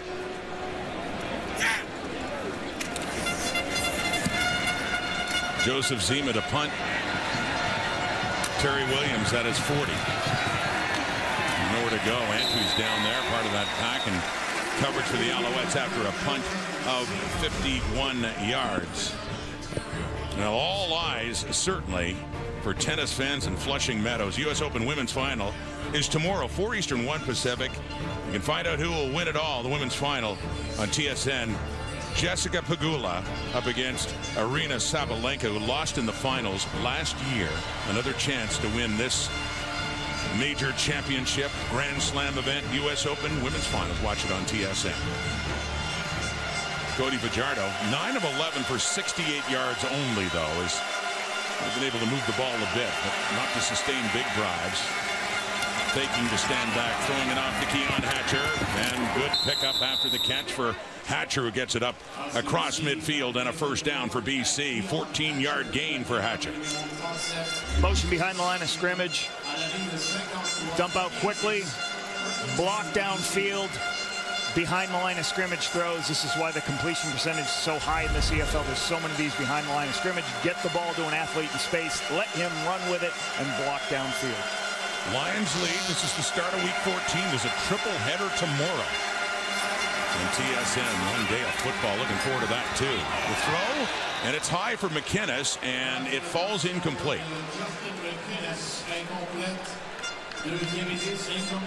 Montreal showing pressure once again. There you see all these players standing at the line of scrimmage, but then when the ball snapped, they drop out.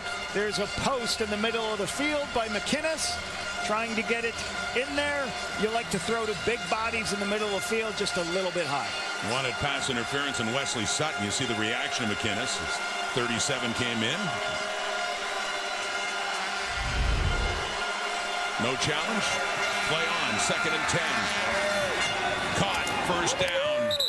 As Tyrese Beverett pushes out Alexander Hollins, but another good pickup by Hollins. 18 more yards, and here come the Lions again with the 11-point lead and getting closer to scoring range now. Watch the corner. As the corner sinks, you can throw the out route. You just got to see what the corner does as he lifts. The linebackers in no position to make the play, so Hollins out to the sideline. Good execution. With over 2 minutes to go until halftime. Nathan Rourke. He swings it out for William Standback. And he cuts the corner, and his ex-teammate Dequoy gets him down. And the ball comes out, but the whistle had blown by the sounds of it here. It looks like BC will retain possession of this football. Pressure by the Montreal Alouettes defense. Throw the swing to the field to get William the ball. I'm telling you, any other free safety in the league, I think this is a huge gain. Dequoy has such speed, he can run it down and make a play on the football. Great range by the tall free safety from the University of Montreal. And Standback looks clearly down here before the ball comes out. After a gain of 13. Looks to be there. The Alouettes are taking a look at it. We shall see if it's worthy of a challenge. See if there's another angle on it. And there's a discussion now with Andre Proulx and head coach Jason Moss. And as we know, the officials are trying to make sure that they... Montreal is challenging the ruling on the field. They believe the player was not down with contact prior to fumbling the football. Montreal... Well, there you go. Moss wanted to challenge that. You saw Standback spun around. At first glance, it looked like he had hit the turf before the ball popped out. But there is the issue of when the whistle was blown as well. And that's why what the officials are told is, hey, make sure you see the receiver, the running back. Make sure that player is down. Hold the whistle as long as you can. Don't do an early whistle because of this can happen. You got to wait that little extra second to be down. So we'll see a couple of these angles.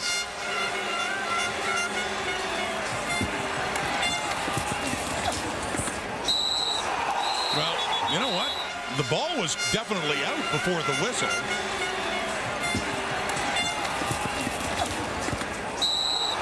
And then it really comes a matter of was Standback down before they actually stripped it out. Great execution by Cabianento. When you have a player, there's multiple players around. The first one's wrapping up, the second one's going in. You can tell this team is well coached on taking the football away. Really good opportunity to knock that ball down. Now Rick Campbell with a discussion with some officials too. William Standback, well, you know how much this game means to him. He had one to go off his hands and it turned into an Alouette turnover. Is this actually a turnover?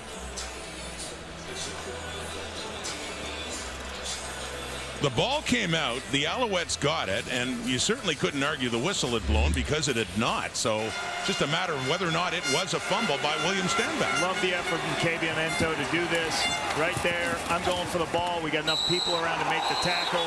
I'm going to create the takeaway.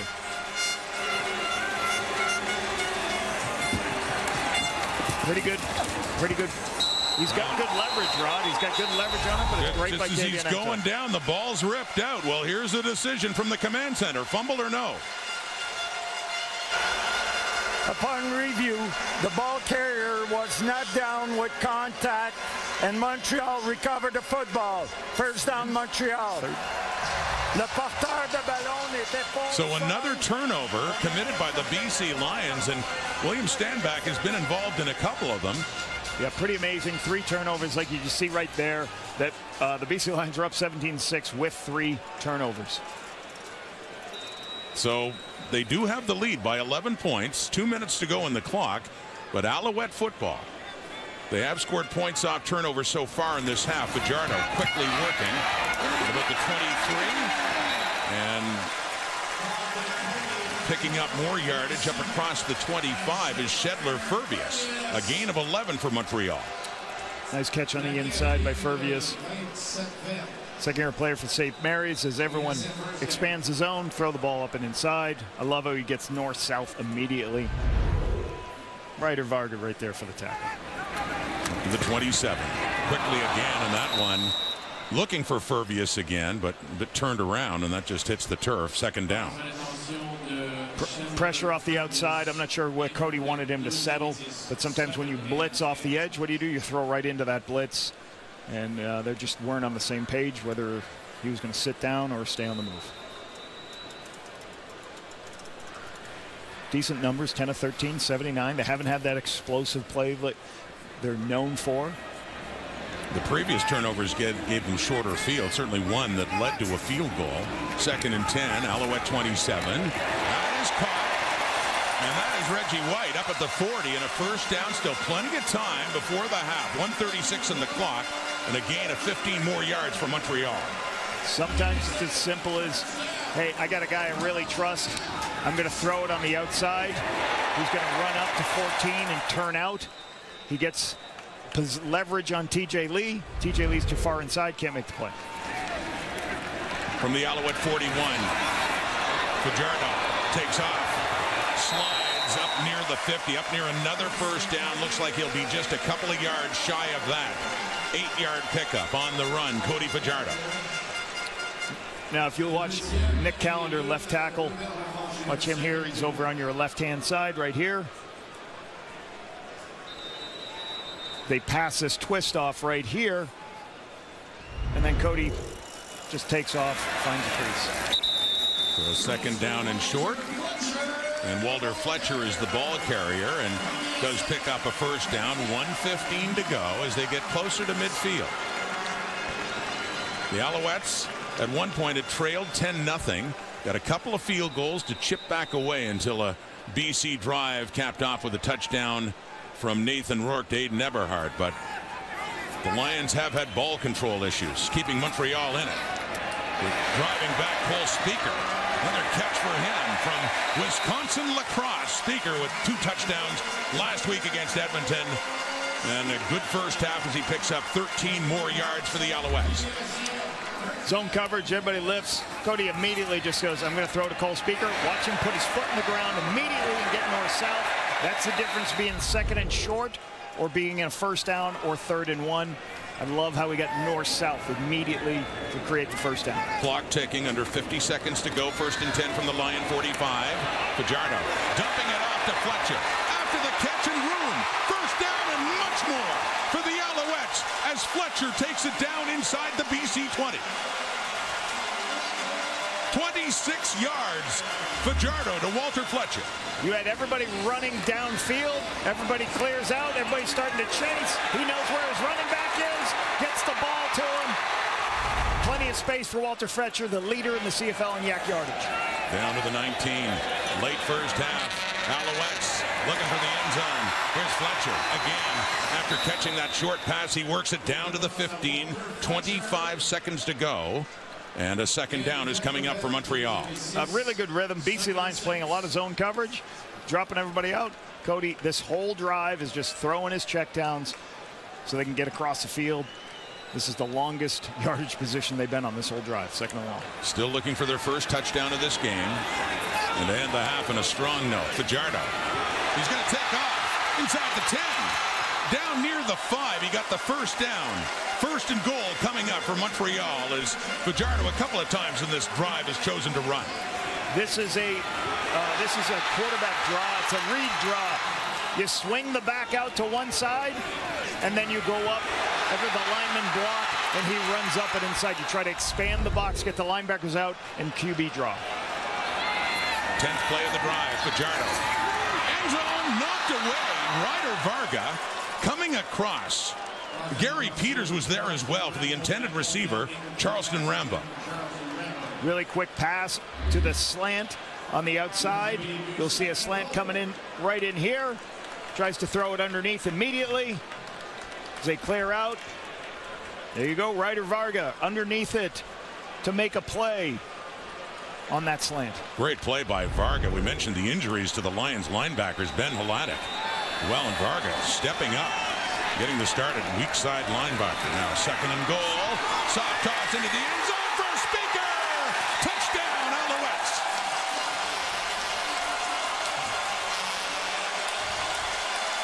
Cole Speaker, his third touchdown in 2 games, and that's number 6 in the season. One of the best things about the Canadian Football League is these deep end zones, Rod. That gives you the opportunity when you're close at the 4 or 5 yard line to throw fades into the back of the end zone. I used to always talk to the receivers about, hey, we're going to make them defend the back of the end zone just as much as the front of the end zone. Press man coverage. Cody recognized it immediately. Just throws it to Cole Speaker. He knows he's got an opportunity. Run the outside receiver underneath.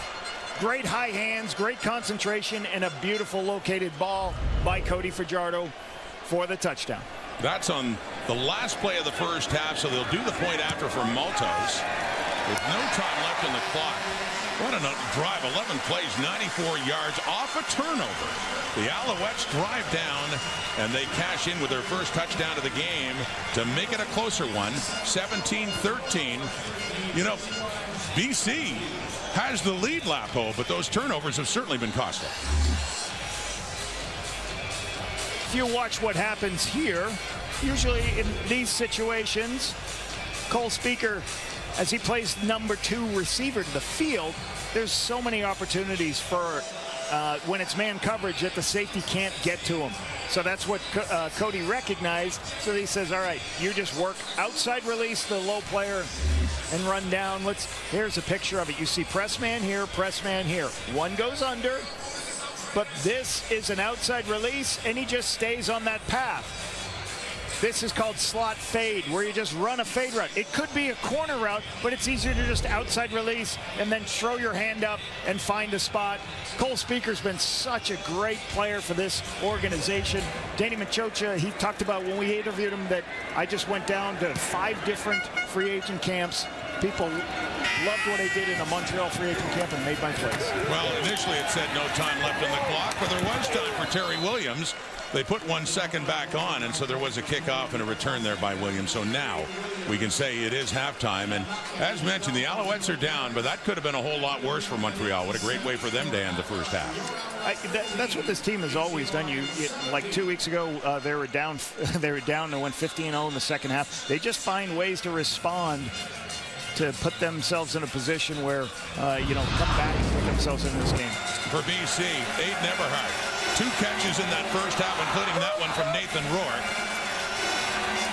For the touchdown, as Eberhardt has TDs in 2 straight games, and here he is now down at the field with Kenton. Well, Aiden, your first touchdown just last week, a touchdown Pacific, followed it up with another one here. How is the game slowing down for you? Yeah, this is my second year here. Just the game itself, the way our offense runs, just getting more comfortable and comfortable. Obviously, we're over halfway through the season, so being able to see defenses running the same route, over and over, the concepts over and over just throughout practice, it's it's helping a lot. Well, the team's seeing the game well here tonight. You got the lead. Now, how do you hold on? We just got to execute. We've got, I think, 3 turnovers right now. Those are all self-inflicted wounds. You know, if we don't have those turnovers, the score's not this close. So we just got to go out and execute and put points on the board and come home with a win. Best of luck. Thank you. Appreciate it. Kate, over to you. And back inside the studio alongside Enoch Mwamba, Jim Barker, Milt Siegel, and we've got ourselves a football game, to say the least. Look, we will get to that very gutsy call by the Montreal Alouettes at the end of that half in just a moment. But we have to give a little love here to Nathan Rourke once again for the second straight game. In the beginning, the first 2 quarters of the game, over 200 yards. He's got 202. He's got the 1 TD. Yes, there are the picks in there too, but really overall, very efficient, Enoch. An amazing start for Nathan Rourke. Yes, he has a few blemishes in the first half, but he played really well, I thought. He had some great throws. He found his receivers in stride, and he was extremely accurate. And that's what really was absolutely impressive. You look here, he finds Justin McInnis. Boom, great range, and he catches that. Then here, he's backed up in the end zone and finds Hollis. Just threads the needle right there between 2 defenders. And here again, finds Hatcher right on time, or else that would have been 6 points going the other way as well. But he was just been extremely accurate, and that's what was impressive. But here's one of the most accurate things, the things that he impressed me the most was this right here. He displayed his strength. He was able to get through the end zone, get through the defensive line, and find his receivers. A few times we saw him rolling out and still has the same accuracy. He's showing all his ability tonight, and if he continues this in the second half, he's going to put his team in position to win this game. Even if he throws 2 more. No. Just a couple mishaps. Don't do it, JV. Okay. Well, you know, we talked before the game about Noel Thorpe's defense. They're in this game because they got 3 turnovers. Otherwise, this would be a rout right now. But the 3 turnovers have kept them in the game. And we talked about playing top down. And if you notice here, they're going to have a 3-deep coverage. And again, when you throw against this, you're going to have intermediate throws like Nathan takes here, but he throws it high, and that means the ball's going to get deflected. And the same thing happens here. Now you're going to have 2 deep and all the underneath guys. And one of the 2 deep guys, again, Decoy, he takes the high throw that gets deflected. That's what Noel Thorpe does. It's always from the top down. They're not going to get behind him. Right, and you talk about those 3 turnovers, and I think that's a big reason why Jason Moss decided, we need to score a touchdown. We can't go into halftime creating 3 turnovers and only have 9 points. Big reason why I think he had those gutsy calls on that last drive, which ended in a touchdown. His first one right here, this quarterback draw by Cody Fajardo at 2nd and 6. A lot of coaches in this position would have been like, no, let's be conservative. Let's go into half with the 3 points. But no, Jason Moss is thinking like, guys, we got to get the momentum. A field goal will not get us the momentum. And this call right here, this is gutsy. There's a chance if this ball is not complete, if it's dropped, the clock runs out and there's no chance to kick a field goal. Jason Moss said, I don't care. We need to score a touchdown. We need to have momentum. Now they have momentum coming out of halftime. They're not up, but this team has some confidence now. They know they can score. They know they can drive the ball down the field. So gutsy call by Jason Moss. It played off, and it may help this team win in the second half. So question for you, are you ready for the dance? Give the people what they want. We practiced it. Come on, Jim. I don't think it is like that. I think it's like this. I think, here, we're going to see it in the back screen here. Are you ready? I think it's more like this, and then up. Yes. This is the Atlanta version. I like it. I don't know what it is, but I like it. You know, I like the replay of it. I didn't know about it real time, but I don't like it. I want Milt to teach him how to do it the way you used to do it. Is it I true? like it, Coach. Is it true that you had practices with your teammates of how to do this touchdown celebration? It was right before the game. These guys are probably practicing for hours. We practiced right before the game, a couple of minutes. I would say, guys, let's get this together, because I knew we were going to score a bunch of touchdowns, and we would do it real quick. Back in those days, the touchdown celebrations were unbelievable. Remember Copeland with they were good. They were good. They were practicing a lot. Are you thinking of the bobsled one? Yeah. Oh, they were incredible. But when you score as much as I did, you was like, I don't need to do this anymore. Why am I Let's still go to break. dancing? I can't handle Milt Siegel talking about himself anymore.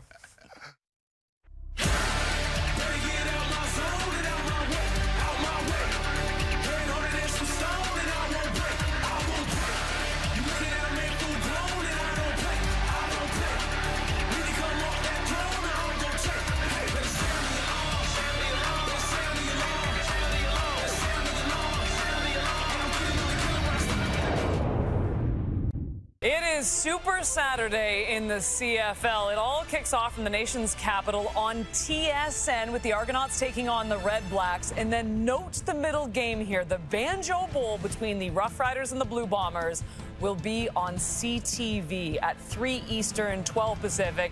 And then it all wraps up back on TSN at 7 Eastern, 4 Pacific. It's a rematch between the Stampeders and the Elks. So don't forget, the middle game tomorrow is on CTV. Enoch, out of those three, which one are you most excited about? The very first game of the day, Kate. I'm looking at the Toronto Argonauts and the Ottawa Red Blacks. This is a Toronto Argonauts team that needs to figure out who they are, what is their identity. My old team going against the Ottawa Red Blacks, who don't really lose at home. So this is going to be a big game for the Toronto Argonauts, and they got to figure out what's going on with them. There's no doubt. I know what game you're going to take because you've said it's the greatest game ever, the Banjo Bowl. I'm going to take, actually, the Elks and the Stampeders. Stampeders are going to go with Logan Bonner, a new quarterback. They're going to bench Jake Mayer, and they're going to say, we're going to go here. But here's what I'm excited about. I remember the days of 50 to 60,000 for the rematch. There's going to be 30,000 there tomorrow for the rematch of the Stamps and Elks. How exciting is that? I'm going to call 35,000, Coach. That's what I'm saying, 35,000. Baby. And actually, the Banjo Bowl it's not the best game. It's the Labor Day Classic. But they tell me the Banjo Bowl does rival it, but we don't know. Because Wade Miller doesn't want to fly us out there. We've never been. Wade We wouldn't know. We wouldn't know, Wade. You fly us out there, Wade. To Winnipeg. Thank you. You know what the thing is? There's still time. There's still time. No, I was just checking in the commercial. We can actually make a morning flight to Winnipeg. Should I text Wade or call him? Can you text Wade Miller right now and make sure that we're in Winnipeg tomorrow? Okay, I'll do it. Come on, Winnipeg. Don't you want to see Milt Stiegel, Jim Barker, Enoch Mwamba, with all the banjos at the Rum Hut? This sounds great. Come on down to Winnipeg. We're coming, Willie.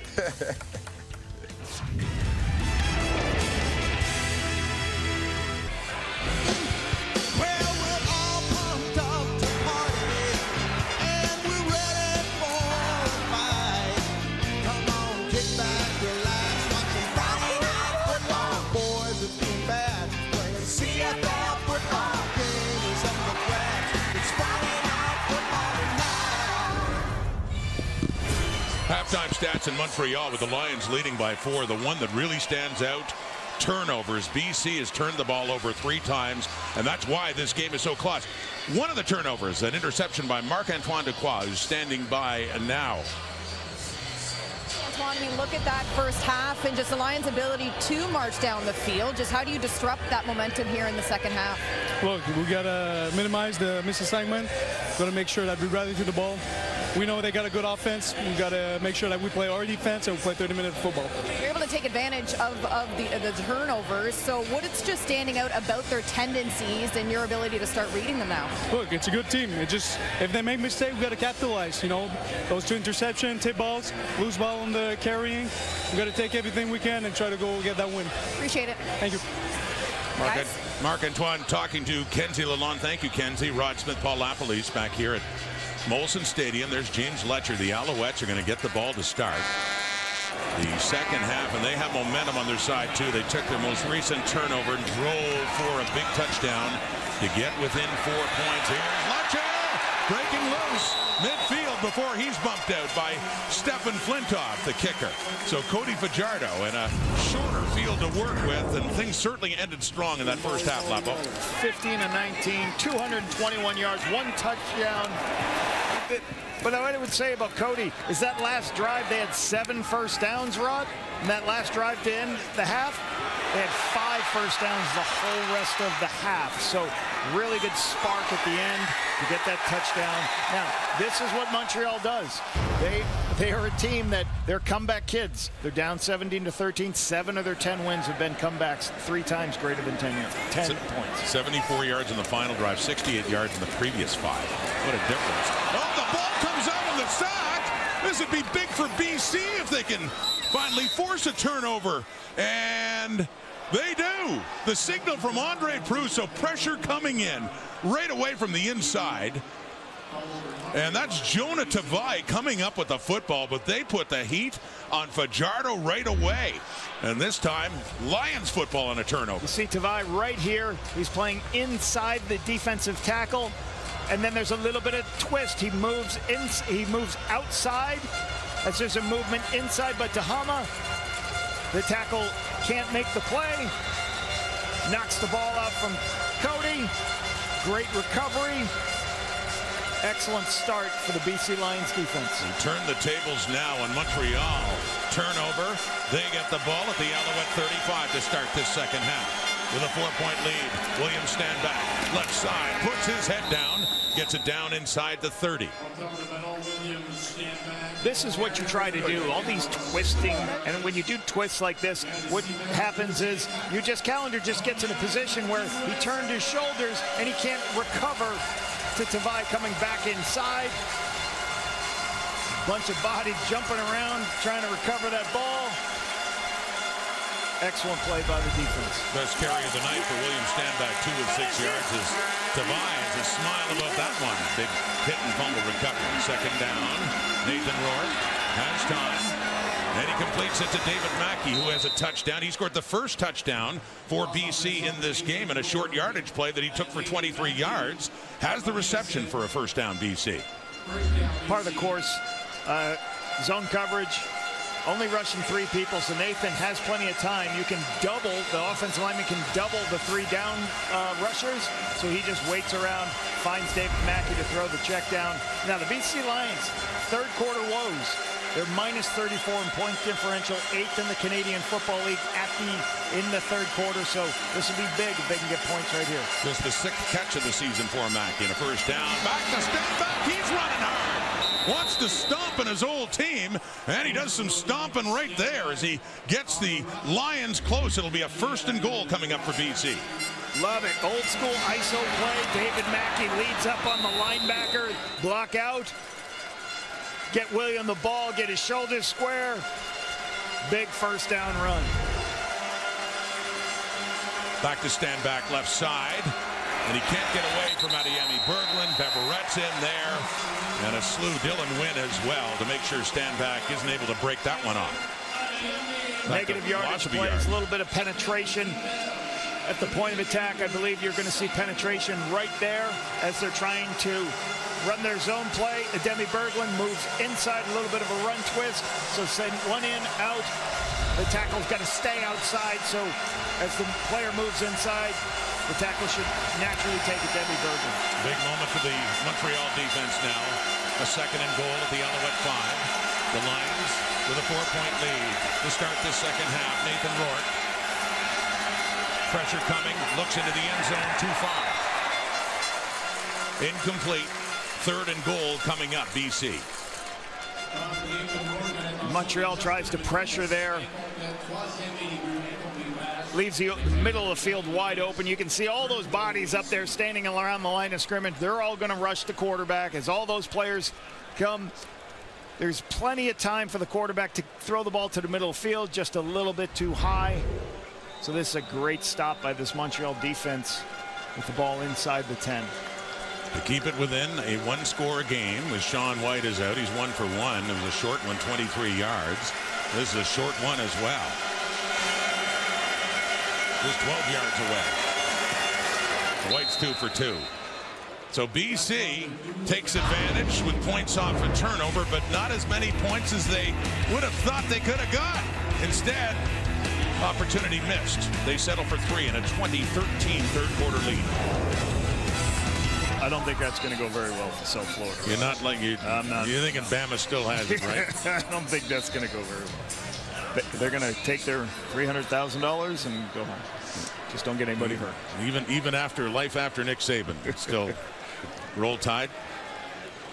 20-13 BC. And that's Walter Fletcher with a good run. He went left, he cut it back up, gets it up across the 50, and a first down for the Alouettes. Good stretch. Good reach by Callender, and on the outside, you have a wide receiver on the outside also helping create an edge. Good read. Takes 2 steps, then cuts it back inside. Nice vertical run by Walter Fletcher. Get vertical when you can in the run games. Gain of 12 yards for Fletcher. 7-point difference. The Alouettes still trailing. Fajardo to the right and high for Jose Barbone. And little discussion. They thought he was juggling it as he went out of bounds. So what's the ruling here? Here's you want to play quarterback in the Canadian Football League, you got to make these throws. You got to be able to throw it from the hash to the right side of the field. It's a catch. Saying Barbone had possession before he went out of bounds. So Montreal's going tempo right now, trying to limit how many pictures you can see of it. So they're not going to huddle up. They're going to play fast to force if somebody on the BC Lions wants to challenge. 2nd and 5. The BC 54. And coming in was Deontay Evans on Barbone on a high ball and jumping in front, trying to jump in front and take it away. Evans, the ex-Alouette, he played here in Montreal back in 2019. Leads the team 2 interceptions. You love veteran quarterbacks. Watch how far inside the field corner. Deontay Evans says they play farther inside because they know the ball's in the air longer. So it's really hard to complete those slants on those field corners because they're going to play so far inside. As you saw, the veteran Deontay Evans understands the width of the field. As mentioned, Lapo, Barbone playing because of the injury this week to Austin Mack, who had just come back to the team. Played 1 game. He's on the 6th now. Another good punt by Zima. Takes a bounce inside the 5. Rolls out inside the 10. Little congrats for 36. After a drive stalls right there, Deontay Evans reaching up just a little bit high. DC still in front. Nice start on the East Coast for Nathan Rourke. 16 of 21 passing, 230 yards, some real good accuracy on some of these throws on the sideline. You see that one to Hollins right there. Uses his legs well. He's been able to maneuver in the pocket in zones. And been able to hit some of these blitzes that Montreal's doing. A really good start for Nathan Rourke tonight. As mentioned, he has thrown a couple interceptions, although they were balls that were deflected.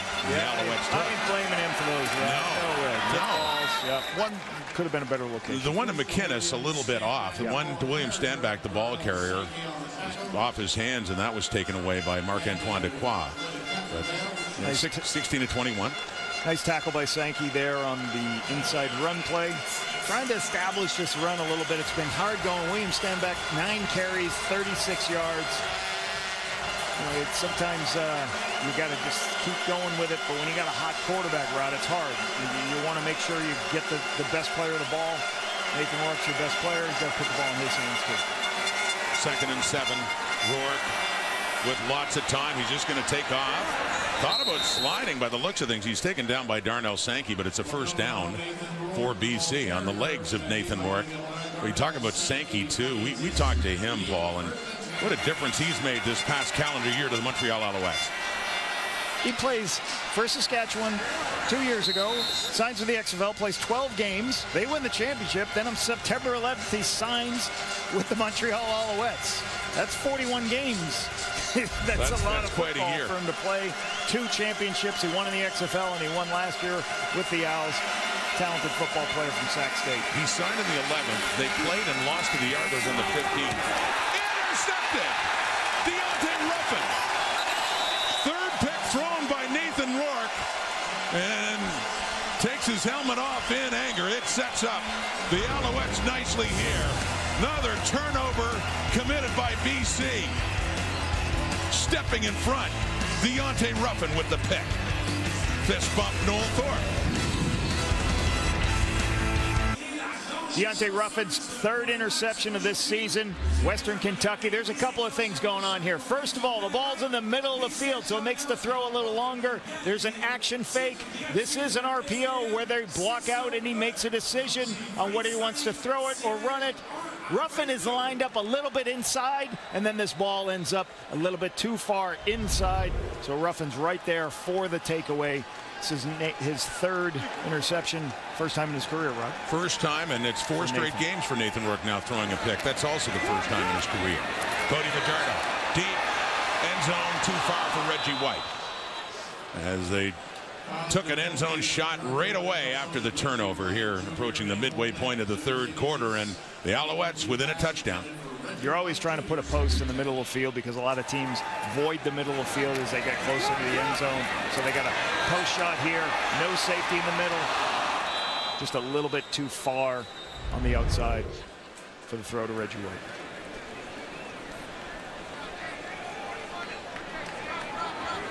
Fajardo's second game back after going on the 6th game of the hamstring injury.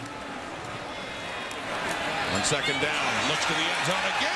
Coverage was there. Ronald Kent, and making contact right after the ball arrived for Cole Speaker. So good defense there for BC as 2 quick strikes to the end zone come up with nothing, and a field goal situation now for Montreal. Another opportunity for Cole Speaker on what I believe was a double move. And what does that mean? You're going to try to stop the DBs. You're going to go in and then take a shot, trying to slow the DB's feet down. But really good recovery. Kent's a high player. He sees the movement inside. Now watch him close and go make a play. And there's the collision at the point. So good recovery. Well, I'm sure Jason's watching to see whether he has enough angles for the challenge. Yeah, he threw that flag. Montreal is challenging the previous play for defensive pass interference by BC number 21. Montreal conteste la décision. Here's the question I have as we looked at that. Well, we can have a few more looks at it. That they said as they try to reduce the influence of the command center, that they didn't want to be making decisions based on slowing it down to see if he arrived first. If they thought their initial impression was no interference, they did not call PI, that they didn't want to get into overturning plays if they thought you had to slow it down to determine whether or not it was PI. Well, I don't think just because it wasn't called here, they're still going to look to see if, hey, did a guy get there early? Did he make contact before the ball gets there? If they still see that on their reviews, they're still going to put a flag now. That looked awfully close, though, didn't it? Yeah, it's very close. Very close when you look at it game speed. Live speed, they said no pass interference. Here's the command center's decision. After review, the ruling on the field stands. Incomplete pass. Après revision, la décision. So consistent with what they said they wanted to do going forward regarding pass interference when it looks that close. They don't change the call on the field. Alouette fans don't like it. Jason Moss 1 for 2 in challenges, had a successful one earlier on the fumble by William Stanback. They even talked about, hey, we want to take a couple looks at this, but we want to look at it. We don't want to look at it slowed down. We want to make sure that we don't slow it down too much. We want to see it's clear and obvious a pass interference. So Jose Maltos is out as he'll settle for a try for 3 from 27 yards away as Maltos puts 3 more on the board, Montreal. You are ahead by a century. You are ahead by a century. You are ahead by a century.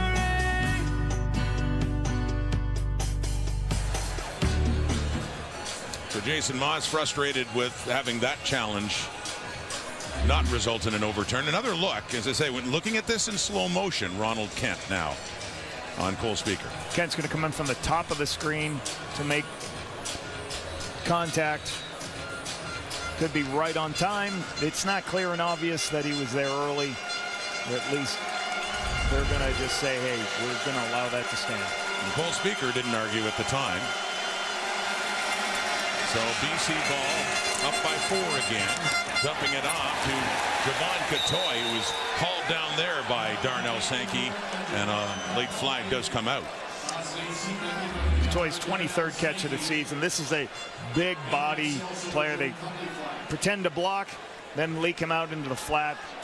Get him the ball out in space. 6'5", 230 pounds. Scholar tackle, Montreal number 1. So you can see right there, you can't tackle from inside the cylinder.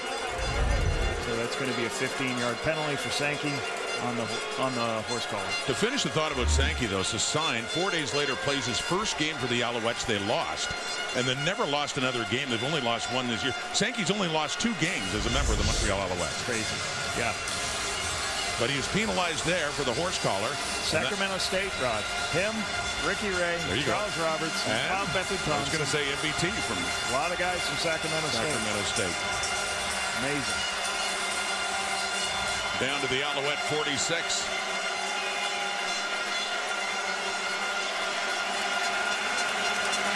Nathan Rourke handing off. Williams stand back. Good hole.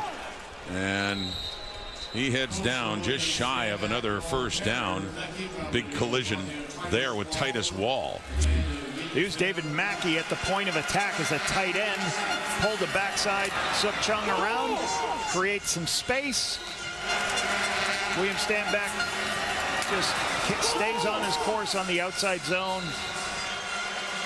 Get a good gain on 1st and 10. Good 8-yard gain. 31 on 31. Quite a collision in a 2nd and 2. Lions up by 4. Stand back, first down, and more inside the 20, 15, and Wall on him again. He still goes for the touchdown. What an effort by William Standback. And that's what he's talking about. 38 yards, rumbling his way in against his old club for a big BC TD. Great rhythm, great patience, staying with the run game. This is what he does best, squaring his shoulders, creates a crease, bounces outside, good blocking at the perimeter. Then he's going to make break one tackle, break a second, cut the weak arm, cut back, and then make the play into the end zone. They signaled touchdown. They were taking a look to see if he actually was down just before. It looked like the ball had broken the plane. They're taking another look at that. But as I said, they did signal the touchdown. What a run by William Standback in his return to Montreal, a game, as we talked about, that means a whole lot to him. Now, talking to Jordan McSimic, offensive coordinator of the BC Lions, he talked about this situation. It was 2nd and 3. Now, he said last year we had so many problems on 2nd and short. What happened? It'll be a touchdown. Hey, Ernie. There we go. So Jordan McSimic talked about there was so much. We weren't very good on 2nd and short. We brought William Standback to it so we could execute that. Obviously, they won the first down. Then they get the touchdown, his ability to make people miss. 3 plays, 70 yards. A big rumble by the ex-Alouette. William Standback. How sweet must that be for him? Coming back to his old home, feeling spurned by his old team. Wanted to stomp on him. He certainly does on that play. So he takes it in to increase the BC lead to 27-16.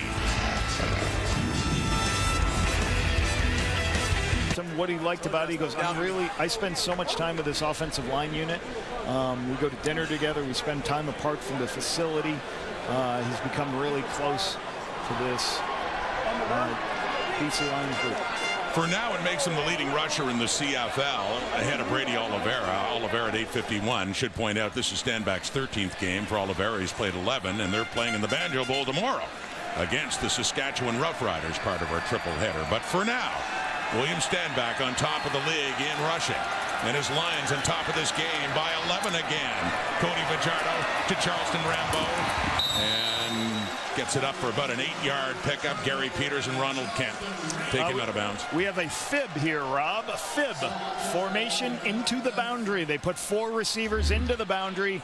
When you play zone, if you can look at this, hold on, let me draw. I don't know, I get an opportunity to draw. Let's draw it up. You put 4 people into the boundary. Now you can get a numbers advantage, block one of them, get the ball in space to the top yak yardage team in the CFL. Walter Fletcher lost yardage, tried to keep his feet. There's good pressure in there. That defense, Josh Banks and the Lions up front. And they push it back to a 3rd down to stall the Alouettes. 6 carries, 23 yards for Walter Fletcher. So the BC Lions defense, their front has done a really good job. Defense coordinator Ryan Phillips, their unit's really performing well today. We talked to him this week. Great conversation. I asked him, what are you better at nowadays? Right? I loved what his answer was. Well, sometimes, Coach, I go back to the player days and I start yelling at my own players. I got to be a little bit more cool, calm, collected. But you're going to be happy with Banks right there on that stop. Ryan Phillips, whose playing career ended here in Montreal. He was injured. It was short, and he did regret, nothing against the Alouettes, he regretted not retiring as a BC Lion. Great career he had there. And now starting another great career as a coach in BC. What another fine punt by Zima to chase Williams back inside the 10. Bit of a high tackle as he goes down. But a 58-yard punt. And back comes Nathan Rourke. 11-point lead. In his 4th start since returning to the Canadian Football League, and each start, certainly heading into last week after the game in Victoria last week, each start has gotten better. There have been turnovers on the night. He's thrown 3 interceptions. 2, you could say, on tip balls were not his fault. Certainly the 3rd one, blaming himself on that, but turnovers had certainly been a problem for BC despite outplaying the Alouettes, keeping the game closer.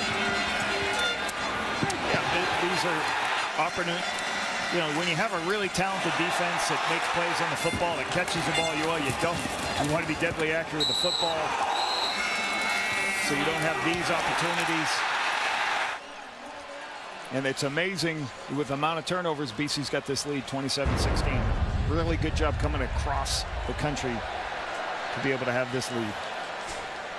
And there is an injured Alouette. Special teamer Frederic Chagnon is still down, getting attention by the Alouettes medical staff. Montreal, as mentioned, has only lost 1 game this season, and that was here at Molson Stadium in week 6. That was the night Cody Fajardo got hurt, the hamstring injury, and it was the Argos that dominated that night. But they had won 5 straight before that. They have won 5 straight since that. They're 10-1. And you consider they won their last 8 games in 2023, including the playoffs and the Grey Cup. What a role this team, and just about this calendar year that they've been on. But you see how they've really shot out of the gate in 2024. Yeah, and every year getting better. Obviously, you see the home record, how much better it is this year. 3-4, 4-5, jumping up each year. Staff's done a really nice job of, being in the. They've really had great opportunities to come back and win a lot of the games. Last 2 weeks ago against Edmonton had a chance at the end of the game, and they held them out of the end zone. They had a bunch of stops for them. They came back from, I think they were down. They did a 15-0 run in the second half to take the win against the Elks. So now BC and Nathan Rourke back with the ball, leading by 11, 3rd quarter. William Stanback, another carry for him, and he had 1 carry he is not going to forget against his old club just previously, leading to that touchdown, a 38-yarder for 31. A nice inside run. Michael Couture in there getting some work done. Corey Woodruff, Suk Chung, the inside guys going through there. They're happy to have Michael Couture back after a couple weeks injured. Very intelligent football player at the center position. Stanback's getting closer to 100 yards at 90 right now on 12 carries. Quick throw. It is caught. It's Couture. Spins around nicely with Wesley Sutton on him, and he picks up the 1st down for BC. Just hard when a 230-pound guy makes the catch, and Sutton's trying to hold him down, but Sutton's 188 pounds. So quick throw by Nathan, gets the ball. And then Couture, just good leverage, pushes it forward for the 1st down. In his 5th year, out of the Langley Juniors, local product for the Lions. And yeah, big target, and a strong one at that. 1st and 10 at the 27. Stanback working for everything he can get with Tyrese Bevrett, his old teammate, wrapping him up right at the 30-yard line, picking up a few more and getting closer to 100 yards. The ability of these guys just to kind of lean on people in the second half. I like this. I like this for the BC Lions, making sure that, hey, we're going to continue to try to be physical. We're going to continue to try to get these big runs. We're going to try to wear down this Montreal defense. And again, Montreal's coming off a bye. So, like, the BC Lions, I love what they're doing. Jordan McSimic trying to make sure the run game is part of what they do. 2nd and 7, the BC 30, 27-16 lead. Final 2 minutes, 3rd quarter. Rourke caught, 1st down, Hollins, and up to the BC 45. The processing speed of Nathan Rourke is what is outstanding. Zone coverage, drop out. This is normal status quo for Montreal. They drop everybody out. How quickly he recognizes, I've got Hollins underneath. As all the linebackers have vacated, he can get the ball in space to him, and he can turn his foot, get north-south. And that's kind of a tribute to Rob. This is a 7-yard completion. and you're 2nd and 7. So you got to make sure you continue to have good positive yards on 1st and 10. Gain of 14. They mark it at the 44. 1st and 10. Rourke, little pump, couldn't get it away. He is sacked again, and it's Tyrese Beverett, who's been in many ways their top defensive player, their leading tackler, and leader in defensive plays as well. Watch him right there. Here comes Tyrese Beverett. On pressure, he comes. No, you have no back in the backfield, so he's as the back goes to the left, he becomes a free rusher. Nathan doesn't have a chance to throw the ball. There's nowhere to go. Really good push in expansion to give Tyrese Beverett that run up the middle into the inside A-gaps for the sack. 2nd sack for the Alouettes. Loss of 5. 2nd and 15. Down he goes again. Ball's out. Still out. As Rourke picks it up, but it had been blown dead, and it's Isaac Adeyemi Berglund with his 2nd sack of this game. Speed rush on the outside. Speed kills when you're coming around the edge. We've got young tackles on the outside, but Adeyemi Berglund coming around this edge with speed. He just beats David Neville's hands, and if you don't get your hands on him and can't run him by the quarterback, it's going to be a sack every time. Great play by Adeyemi Berglund. So Rourke and the Lions go backwards in that possession with 2 sacks. And it's Flintoff to punt it away. Coming in to get it is Letcher at the Montreal 40. Across the 50, but the 52-yard line with Christophe Beaulieu, the rookie Lion, on the tackle there. But Montreal takes over. Still down 1 score, 7 points. And that's quarter time. Memorable quarter, especially for that man, William Stanback, the touchdown to pad the BC lead. So many interesting storylines in this game. Not over yet. We still have a quarter to play, and BC is leading 27-16, but they've really had to earn it. And certainly for William Stanback, Lapo, I mean, if they can go on, if they can hang on and win this game, he's going to remember that for that big touchdown run he had. Really nice run, really nice balance of trying to get the run game involved. Once you got to make sure you do that, because facing this Montreal team, now they've got 3 10-point wins this season, coming back from 10 points down. So they're in a situation where, hey, we've got to make sure we finish in this fourth quarter, because Montreal are the comeback kids. Like I said before, 7 out of their 10 wins were from behind. So they've got to have an answer. They've got to hold off this talented Montreal offense and make their plays on defense. Well, that defense certainly charged in. See Nathan Rourke getting some attention after he was sacked, hit by Tyrese Beverett, and then Isaac Adeyemi Berglund on their last possession of the 3rd quarter. Flags out in the Alouette possession here before the snap of the ball. So a double cadence. Still 1st down. Premier. So what that is a double cadence, where you're trying to take a look at the defense, or you're trying to get the defense to jump off sides. One of the receivers goes too far downfield, and that turns into a penalty and a 1st and extra for the Montreal Alouettes. 1st and 15 at the Montreal 47. Final quarter. Alouettes. Fletcher spins and doesn't get to midfield. You know, as good as Montreal's been getting the results, they've been missing some key players. There's Austin Mack, who just came back to the team. He played against Edmonton 2 weeks ago, and then he got hurt in practice. He's on the 6th game. But bear in mind, they lost Tyler Snead right at the beginning of the season, and Keon Julian Grant, and most significantly, Tyson Philpott, who had for a time been the leading receiver in the CFL, but he's been gone a month with a foot injury. So all teams have injury issues. Montreal certainly has theirs. Fajardo on the 2nd and 9, wants to take off, does. 1st down. Just tiptoes out of bounds too, as Christian Covington was giving chase, but Fajardo got enough to keep this drive going. You play coverage, you drop everybody out underneath. Cody recognizes no one open, starts to scramble, and does what he's started his career as a great runner. Be able to go get the 1st down, keep the driver alive. Really good recognition that I don't have anybody to throw to. I'm just going to pull it and run, get the 1st down. Yeah, you're right. Tyson Philpott at the beginning of the year was outstanding. Still one of the has the most big plays on this football team. It's difficult to replace. Hats off to Dana Machocha. Fajardo. Cole Speaker and Ronald Kent is right there to upend him. And a little pushing and shoving after the fact. Almost 47% of the passing yards for this team, Montreal, comes from yak yards. And this is what you see right here. Quick throw, ball out immediately. These are little quick screens. Mistake whether they didn't have a count for Ronald Kent or they lost Ronald Kent in their protection scheme. Going to force a long field goal here, Rod.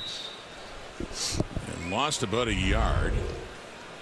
And it's a second down coming up. But yeah, if they can't advance it much further, it would be a long one for Jose Maltos. Needing 11 yards for the first down from the BC 44. Fajardo barely gets it away to Fletcher just in time, as he doesn't get the first down, but to your point, gets it closer, and a flag does come out back in the BC secondary. Such a great throw by Cody. Number 4.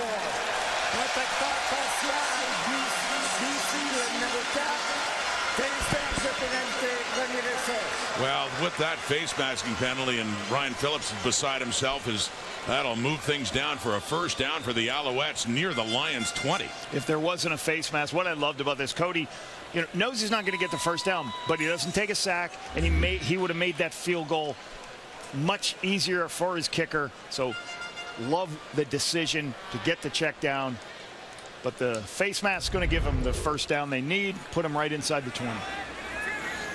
So the Alouettes moving right back. Down 11. Trying the draw. Fajardo wanted to take off, but Sione Tehema says, simmer down. You're not going anywhere. This is the second play I've seen that it's truly called a quarterback run. It's not a quarterback draw and everything. This is a power play to the quarterback. What does power mean? You're going to pull a guard over. One guard's going to come over to one side. But Tehema, he beats the guard, so the guard cannot kick out. And that is a shot delivered on Cody Fajardo. Want to be a quarterback, all that glamour. And in that case, Tehema, an open season to come in and take down Fajardo hard. It's a 2nd and 14 on that loss in the BC 24. Fajardo, he dumps it off to Fletcher again. Has his feet, keeps running. Not a first down again. He gets it inside the 15, much closer, but it will be third down coming up here for the Alouettes. Down 2 scores, 11 points, and you can talk about like Walter Fletcher, like you understand why they utilize him so well. That I talked about already. First in the Canadian Football League in yak yards. So when he can't find anything, make sure I can go to my check down player, get the ball in space. The guys who can make people miss, you see him make people miss, is just a loss of yardage is what hurt them. But they're going to try for it on 3rd and short. They are indeed. It's 3rd down and 3. They're down close at the 13. They're going for it. 3 receivers to the left, looking that way. It's caught. Jose Barbone inside the 5. 1st and goal, Alouettes. Barbone in his first year, his 2nd CFL game, and a big catch for number 80. Sprint to the field to give yourself more time. Just out of the hands of Siante Evans. So a spectacular throw and catch by Barbone. And to get the feet in bounds to put them in a great position. So that's a great throw to the wide side of the field. Great location and sticking the feet in for the young rookie, Barbone. Jose Barbone. First-year player from Temple. So the gamble pays off. It's a 1st and goal at the BC 2. Dominic Davis in. Short yardage quarterback for Montreal. Going left. Has room. Cuts it back, but doesn't get in. Ryder Varga prevented him from getting the edge. He had to cut it back, and good work by BC to save the touchdown. And once again, outside zone to the quarterback from a quarterback sneak look. Trying to make sure we can get around the defense in case BC Lions don't have enough players. And what just happens is I think the fullback just ends up he gets turned around. Delaire, like if he doesn't get turned around and moved, I think he continues to work outside. But great tackle by Varga to stop it. And then here comes all the rest of the guys coming over to make the play. Keep him out of the end zone. Ace Ely coming in support, but Ryder Varga. The big play for the BC defense, so a 2nd and goal. They're down to the 1. And slow to get up. Heading off now. Gary Peters, veteran boundary corner for Rick Campbell's Lions. What a moment this is for Montreal, trying to get a little closer in this game. The Lions have led the whole way. They jumped in front in their opening possession with a touchdown, went it by as much as 10, but they've never trailed. So, yard and a half to go. You're going to have multiple tight ends. You're going to have multiple people in. Try your best. You got 2 downs right here. Put yourself in a position. If you don't get, you just got to put yourself in a position that I got 2 shots to take it right here. The ball should go back to the 1 if you get to the half-yard line. That should be 2 heavy inside runs here by the quarterback. This is Dominic Davis's 4th game since coming back to Montreal. He has 1 touchdown. Does he have 2? Dominic Davis pushes it into the end zone. Touchdown, Montreal.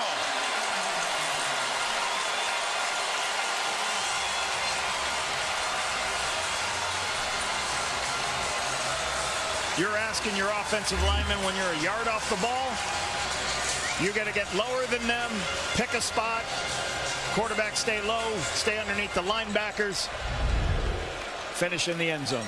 And that makes it a 5-point game. So yeah, they're going for 2 to see if they can get to within a field goal. But a great drive by the Alouettes included a 3rd and 3 gamble that paid off with that pass to Barbone that set him up at 1st and goal. 10 plays, 58 yards. As once again, BC still leads, but the tide feels like it's turning a little bit for Montreal in this 4th quarter for 2 points to get within 3. No, for Charleston Rambo. Manny Ragamba is right there. So still a 5-point game. 9:37 on the clock. Fajardo. DeBarbone on the 3rd down gamble. Dominic Davis, another crack at it. Into the end zone for his 2nd touchdown. Alouettes get closer. Week 14 started tonight. Week 14 ends in a big way tomorrow. Super Saturday. Triple header. Look at this. What's that game in the middle? The Banjo Bowl. Riders Bombers on CTV. Look at that. First time awesome. CTV's got the CFL since 1986. So it starts with the Argos and the Red Blacks, and it ends with the Stampeders and Elks. Both of those games on TSN, but note, CTV will have the Banjo Bowl. On that kick, a short kickoff. And the Alouettes, who had just picked up a touchdown, got it to within 5. And a flag does come out. Looked like a moonshot where they're going to try to kick it to an area where they felt there was no players on the return team and go recover. So that's you see that crossfield kick to that space where they must have seen on film that there's space over there for them. Trying to sort out.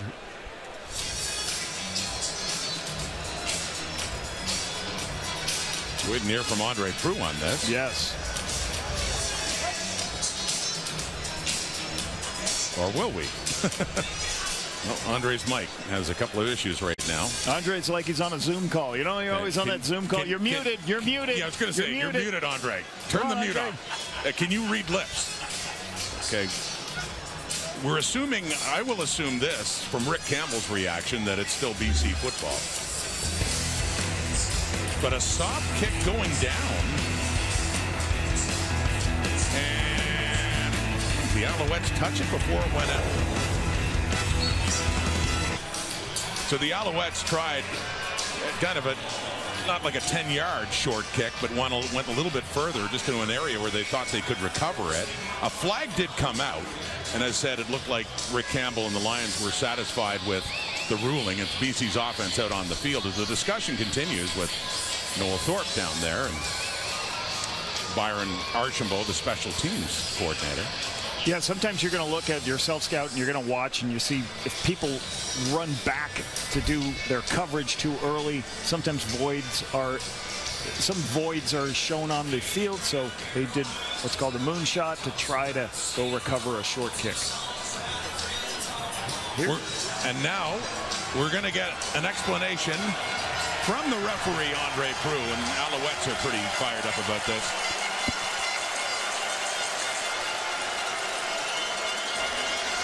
On the previous play, there was no infraction for offside.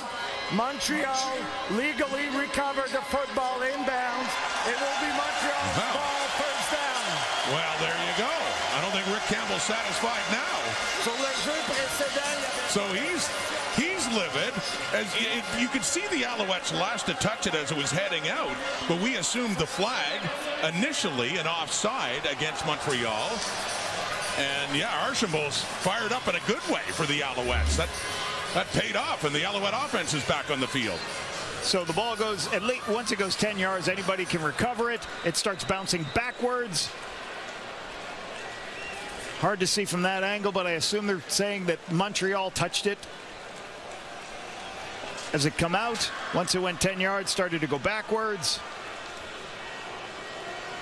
As long as the Alouette player didn't go out of bounds first.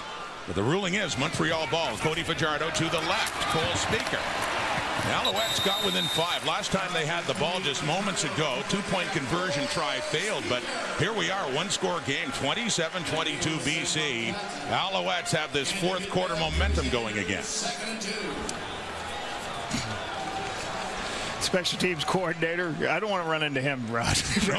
He's a pretty, Brian Archambault, pretty thick guy. Great call by the Alouettes. Great call by Jason Moss. Trusting his special teams coordinator. Hey, let's go ahead and do a short moonshot kick and try to get the recovery. And it worked.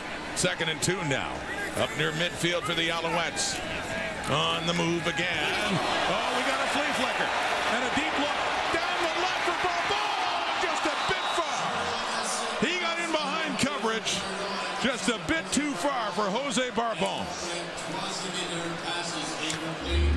These are products of one thing, Rod. They're products of bye weeks. So you have an onside kick or a moonshot kick. You have a double move flea flicker. Why do you do that? Well, hey, you got a bye week. You got plenty of time to practice. Usually, as a coach, you're going to pull out, hey, we got a couple extra days of practice. Let's make sure, hey, let's do that flea flicker we've done before. Hey, let's make sure we have, always talk about right after a bye week, somebody's going to pull out some special play because they've had more time to practice in a short week or anything else. So this is a direct result of Montreal having the bye week. It was on a 2nd and short trying to fool the Lions there, but instead they'll have to punt it away. Zima takes a hop, and it heads into the end zone this time, Rianne. Terry Williams gets up to 1. It's still a 4-point lead, though, after a 60-yard punt. Flea flicker. Fajardo. So just off.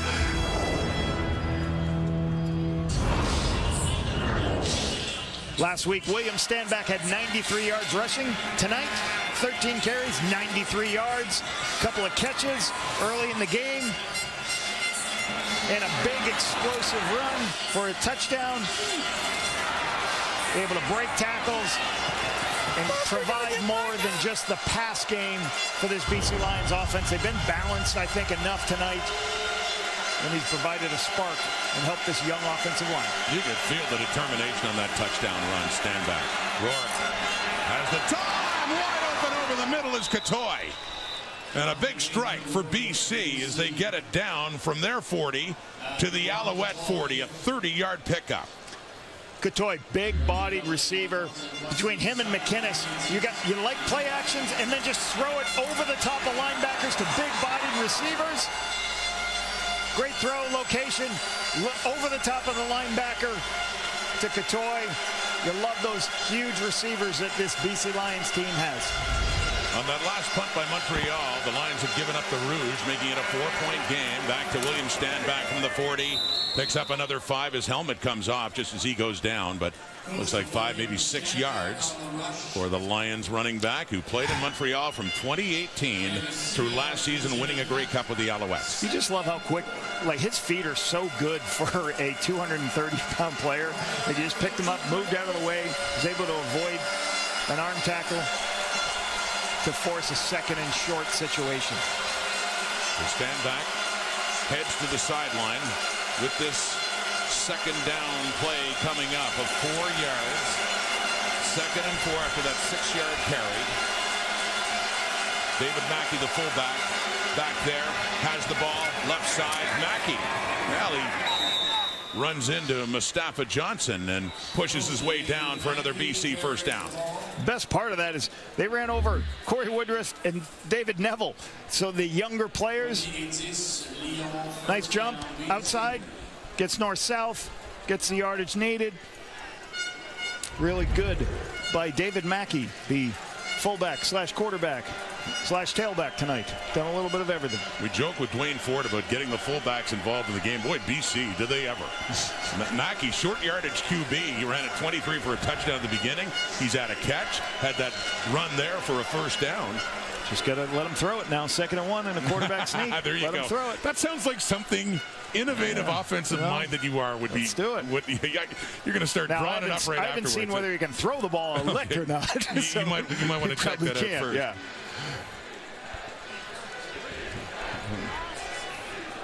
Remember you in studio years ago, drawing up plays, just something to do, always working on some new wrinkle, some new idea.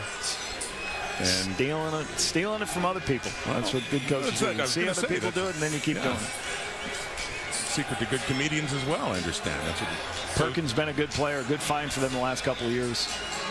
Great tackle. Andrew Pearson will go in.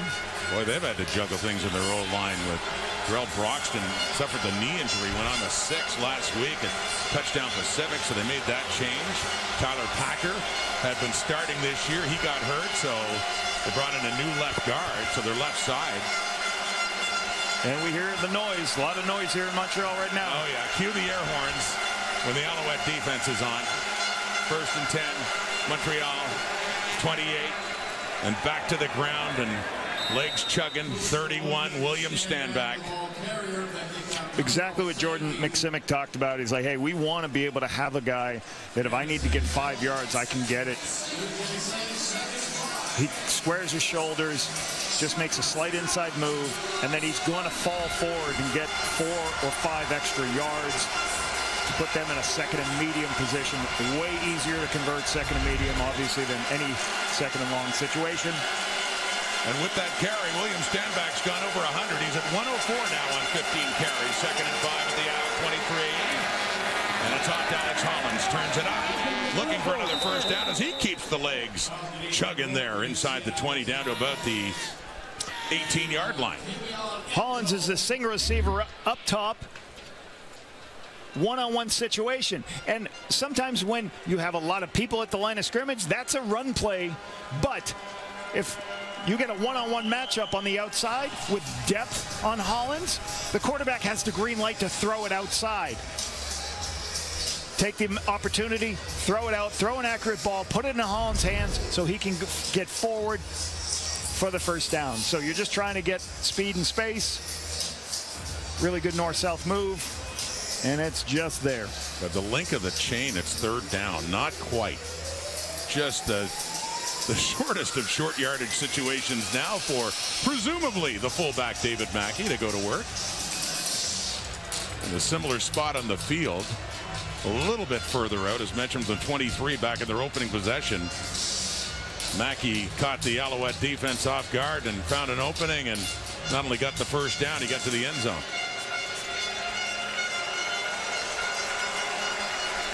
What a momentum swing this is for BC. This is just what they needed, as the Alouettes were creeping closer and closer. Got it down to 4. They keep Nathan Rourke in for this one. So not Mackey. Rourke stays in. Just 8 inches. Fall forward, which he does to the left. And he bounces off and he keeps going. Going all the for the Lions touchdown. Twice tonight, when they didn't need much, they got a whole lot more. You would have to check the stats book the last time quarterback sneaks were 2 touchdowns that were this deep, this far away. Excellent second effort by Nathan Roy. You watch, he fumbles the ball. The ball will be fumbled. Another under center, and then he just keeps his legs moving, jumps outside. Everybody thinks the ball's going to be running off tackle, bounces outside for the touchdown. Huge response by the BC Lions on the road in hostile territory. Exceptional play by Nathan Rourke. Opening up the lead again for BC. What a response is Sean White. 6-play, 70-yard drive in just over 3 minutes, 34-23, back to 11. And Rourke, of course, gets a lot of praise for his passing, but as a runner, in 22, he had a 50-yard run for a touchdown in Ottawa, and then a couple of weeks ago in Ottawa. I saw it. Right on the left-hand side. You don't have to bring it up, Rob. Sorry to bring that up, Lapo. And then in Ottawa a couple of weeks ago, he had one for 51 yards. And then when he finds the edge, he's a dangerous runner. As you can see there's a little bit of bobble in football, but as he goes off tackle, he just keeps his feet moving. Good push by the line, and then everybody steps inside, almost thinks the ball's going to be inside. Great bounce out. Yeah, I have not seen 2 quarterback sneaks go for this deep of yardage for touchdowns. Mackey and Nathan Rourke. You think Mackey feels like he was robbed of a chance to get it? He was like, hey, Nathan, that's my job. What are you doing? Working my side of the street. Or Rourke's like, hey, buddy, watch me. You think you got a good one? Watch me do this. Noel Thorpe with so much success with the defense he's built here in Montreal, but it's certainly been tested tonight with the visiting BC Lions, who have put 34 on the board against these Alouettes, who are certainly in danger of losing for the second time this season, although it's the CFL, and we still see 5 minutes on the clock and an 11-point difference. Yeah, really good job by Jordan McSimic. A good game plan on a short week, coming across the country after touchdown Pacific. 294 yards passing tonight. No, but he only had 13 yards rushing. Excellent. Definitely got to be. And guess what? They count sacks.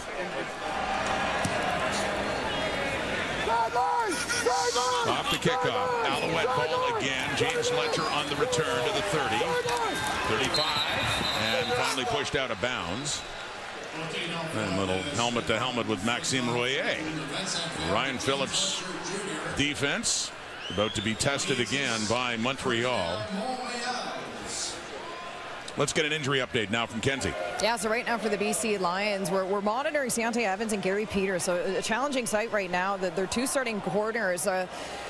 Questionable to return right now. Deontay Evans battling with an elbow injury right now at this time. It's all taped up. He is back here on the sideline, so he's got tape and some wrap around his left elbow. And as for Gary Peters, that's an ankle injury he's nursing right now. So we'll see if these 2 do return to the game, guys. So certainly a relevant storyline to follow here. Thank you, Kenzie. See Adrian Green on the corner now with the injury to Evans. That is caught by Charleston Rambo. Ryder Varga wraps him up and keeps him to about a 5-yard carry. Make it about 6 or 7 there for the Alouettes. Green moves from the free safety over to the corner. Try to make that change. You're going to expect to see a lot of zone. You're going to see a lot of zone coverage, trying to help Green playing out to that field corner. And saw Peters injured earlier. But we got him back. But he is back on the field now, the boundary corner, the veteran Gary Peters. 2nd and 3 at the Montreal 45. It's getting late. Down to 4 minutes, pump fake. The throw, it's caught. Shetler Furbius, midfield. First down into the Lions zone. Clock continues to tick at about 3:50 to go, and Montreal back to trailing by 11. Christophe Beaulieu is now playing free safety. First-year player from Laval. He's playing the deep player, and part of the chorus, Montreal just taking the checkdowns as much as they can. Here we go again after the gain of 13. Intercepted. Lions ball. And off a deflection, it's TJ Lee who takes advantage. So kind of a turnaround there after the Lions had given up a couple of tip balls. That one headed for Walter Fletcher, ends up going to TJ Lee, and a big turnover committed by the Alouettes. Battle of the takeaways off the tip balls. TJ Lee making his second start as a Sam linebacker, his strong side linebacker. Ball goes a little bit too high. TJ Lee's right there to make the play. Cody's flipping his hips, trying to throw, puts a little on it, a little high. TJ Lee's right there to make the play. Veteran football player from Eastern Washington, 10-year vet, the leader of this defense. That's the third time we've had an interception off a tip ball. As BC gets in on the act, and there's William Stanback. He's got his 100. He's got his big touchdown. What he wants most is to get his win against the Montreal Alouettes, and they're 3 minutes away from getting that. They have the ball. They're in the Alouette zone. They're leading by 11. Looking good at the moment for the BC Lions.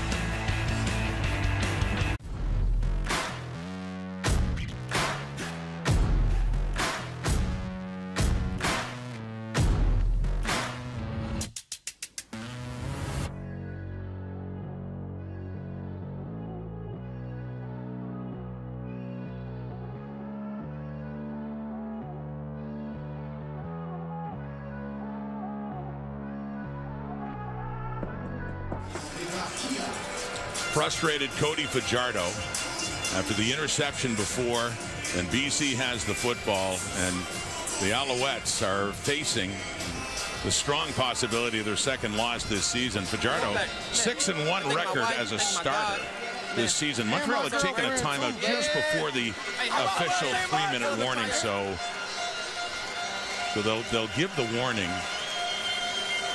coming out of this Alouette timeout, but it's BC football. Nathan Rourke, 2nd and 3. It is caught. Justin McInnes turns around, gets the first down, puts his head down, gets it inside the 35.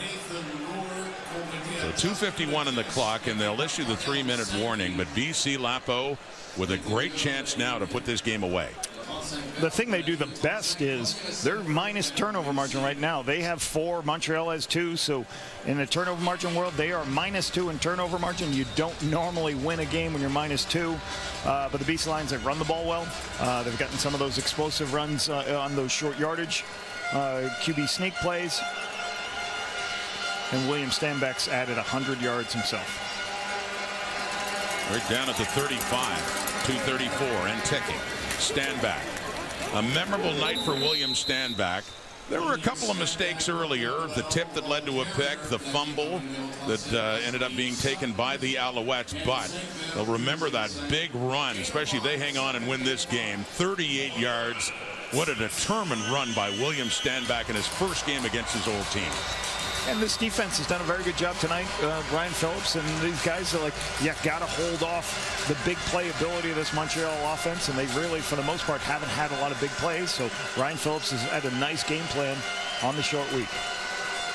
BC started 5-1, lost 5 in a row, then won last week to get back to 500. Stanback running again. Moultrie taking him down, but he gets close to another first down. He's still running hard and well over 100 yards rushing on the night.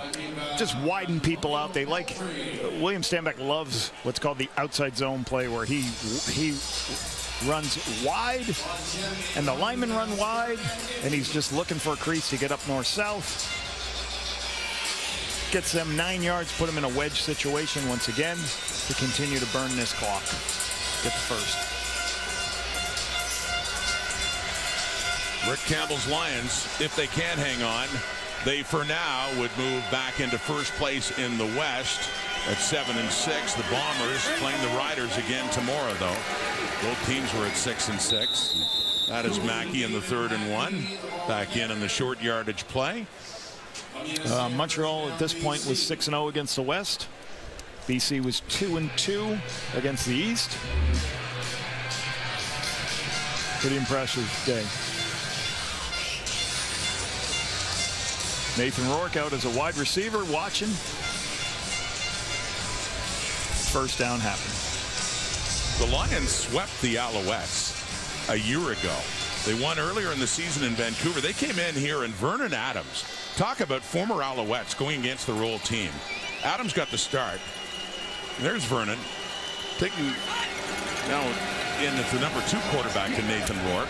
Stanback, ex-teammate of his in Montreal and teammates again, of course, in BC. And a big part, a big reason why Stanback wanted to go to the BC Lions to be with his friend VA. Yeah, it's going to be a nice day. Like for him to finish the game with the ball in his hand, trying to keep running the clock out. So I'm sure he's enjoying every carry he's getting here to keep churning away, run this clock down. But in that game last year, won 34-25 by BC. About this time a year ago, Adams threw 3 touchdown passes, no picks, and you know that had to feel good. I'm sure he can relate to what Stanback is feeling right now, coming back to Montreal, and they just keep feeding 31. And, you know, always taking the high road and dealing with this, you know, with Nathan Rourke coming back with total class and the great start he had to the season with BC. Rourke taking over #1 right now, but Vernon Adams, pretty talented. Yeah. 2 quarterback system you got right there. I was going to say, how would you like to have that QB room right now? Absolutely. But Adams had some good years in Montreal with Stanback. 2019 for both of them. It was a breakout year for Adams. Stanback ran for over 1,000 yards. And they're close friends. And, yeah, that was Vernon Adams had a big hand in William Stanback wanting to go to the BC Lions. So Sean White trying to make it 3 for 3.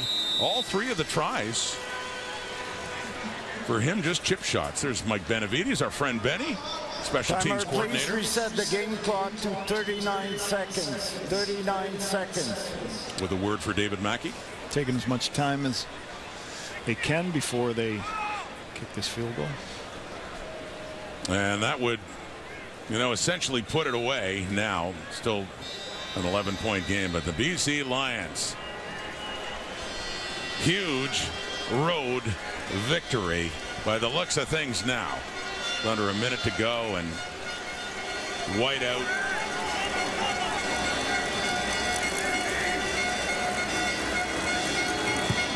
To make it 37-23. And back above 500, we take an updated look at the West standings. The start of week 14. So into the final third of the season, BC on top at 7-6, 14 points. Winnipeg, bear in mind, because the Bombers own the season series, if Winnipeg wins tomorrow, they would technically be back in front in first place. Such as it is at this point in the season with so much football still to be played.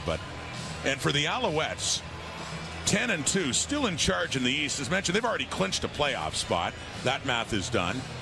For Ottawa and Toronto, though, huge game tomorrow. It is a big one. Second place in the East. You know, for the Red Blacks, who haven't played a lot of Eastern teams, they've only played 2 teams in the East this year. They played here and they lost badly, and they had a walk-off win at home against Hamilton. So that game it's been a long time since they've faced an Eastern opponent, and that's you know, the Red Blacks really want to gauge where they are.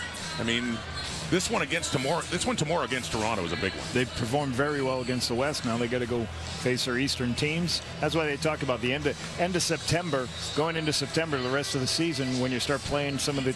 I think the league has done a great job of scheduling the people that you're going to be fighting for playoff spots at the end of the season. It's been really good. That Bomber Rider game tomorrow will be, you know, obviously the back-to-back. That's going to be a lot of fun over there in Winnipeg. Yeah. So for first or second place. Banjo Bowl on CTV, the other 2 on TSN, and of course the Battle of Alberta. With the Elks really starting to come on after an 0-7 start. So you're in studio tomorrow all day. I'll be in studio all day. It's been a pleasure doing some games in the booth with you, though, buddy. It's been a lot of fun. The look at Super Saturday coming up tomorrow. Lots of CFL football starting at 1 Eastern, 10 a.m. Pacific. Argos Red Blacks, Banjo Bowl on CTV, 3 Eastern time. Rematch after just a dramatic one we were at in Regina last week. And then the Stamps and the Elks. And Logan Bonner, the starting quarterback, not Jake Mayer for the Calgary Stampeders, getting his first CFL start. Bonner for the Stampeders that's the interesting thing. Even for the Stamps, as hard as it's been lately, the West is so tight. Nobody's out of it right now. The Elks are in it, you know, after how they started out. And McLeod Bethel-Thompson was tremendous last week. You talk about a 2-quarterback system here in BC. You got 2 pretty good quarterbacks there at the Elks organization right now, too. Nathan Rourke, you know, he feels good for William Stanback coming back here to Montreal. I'm sure a lot of the guys do.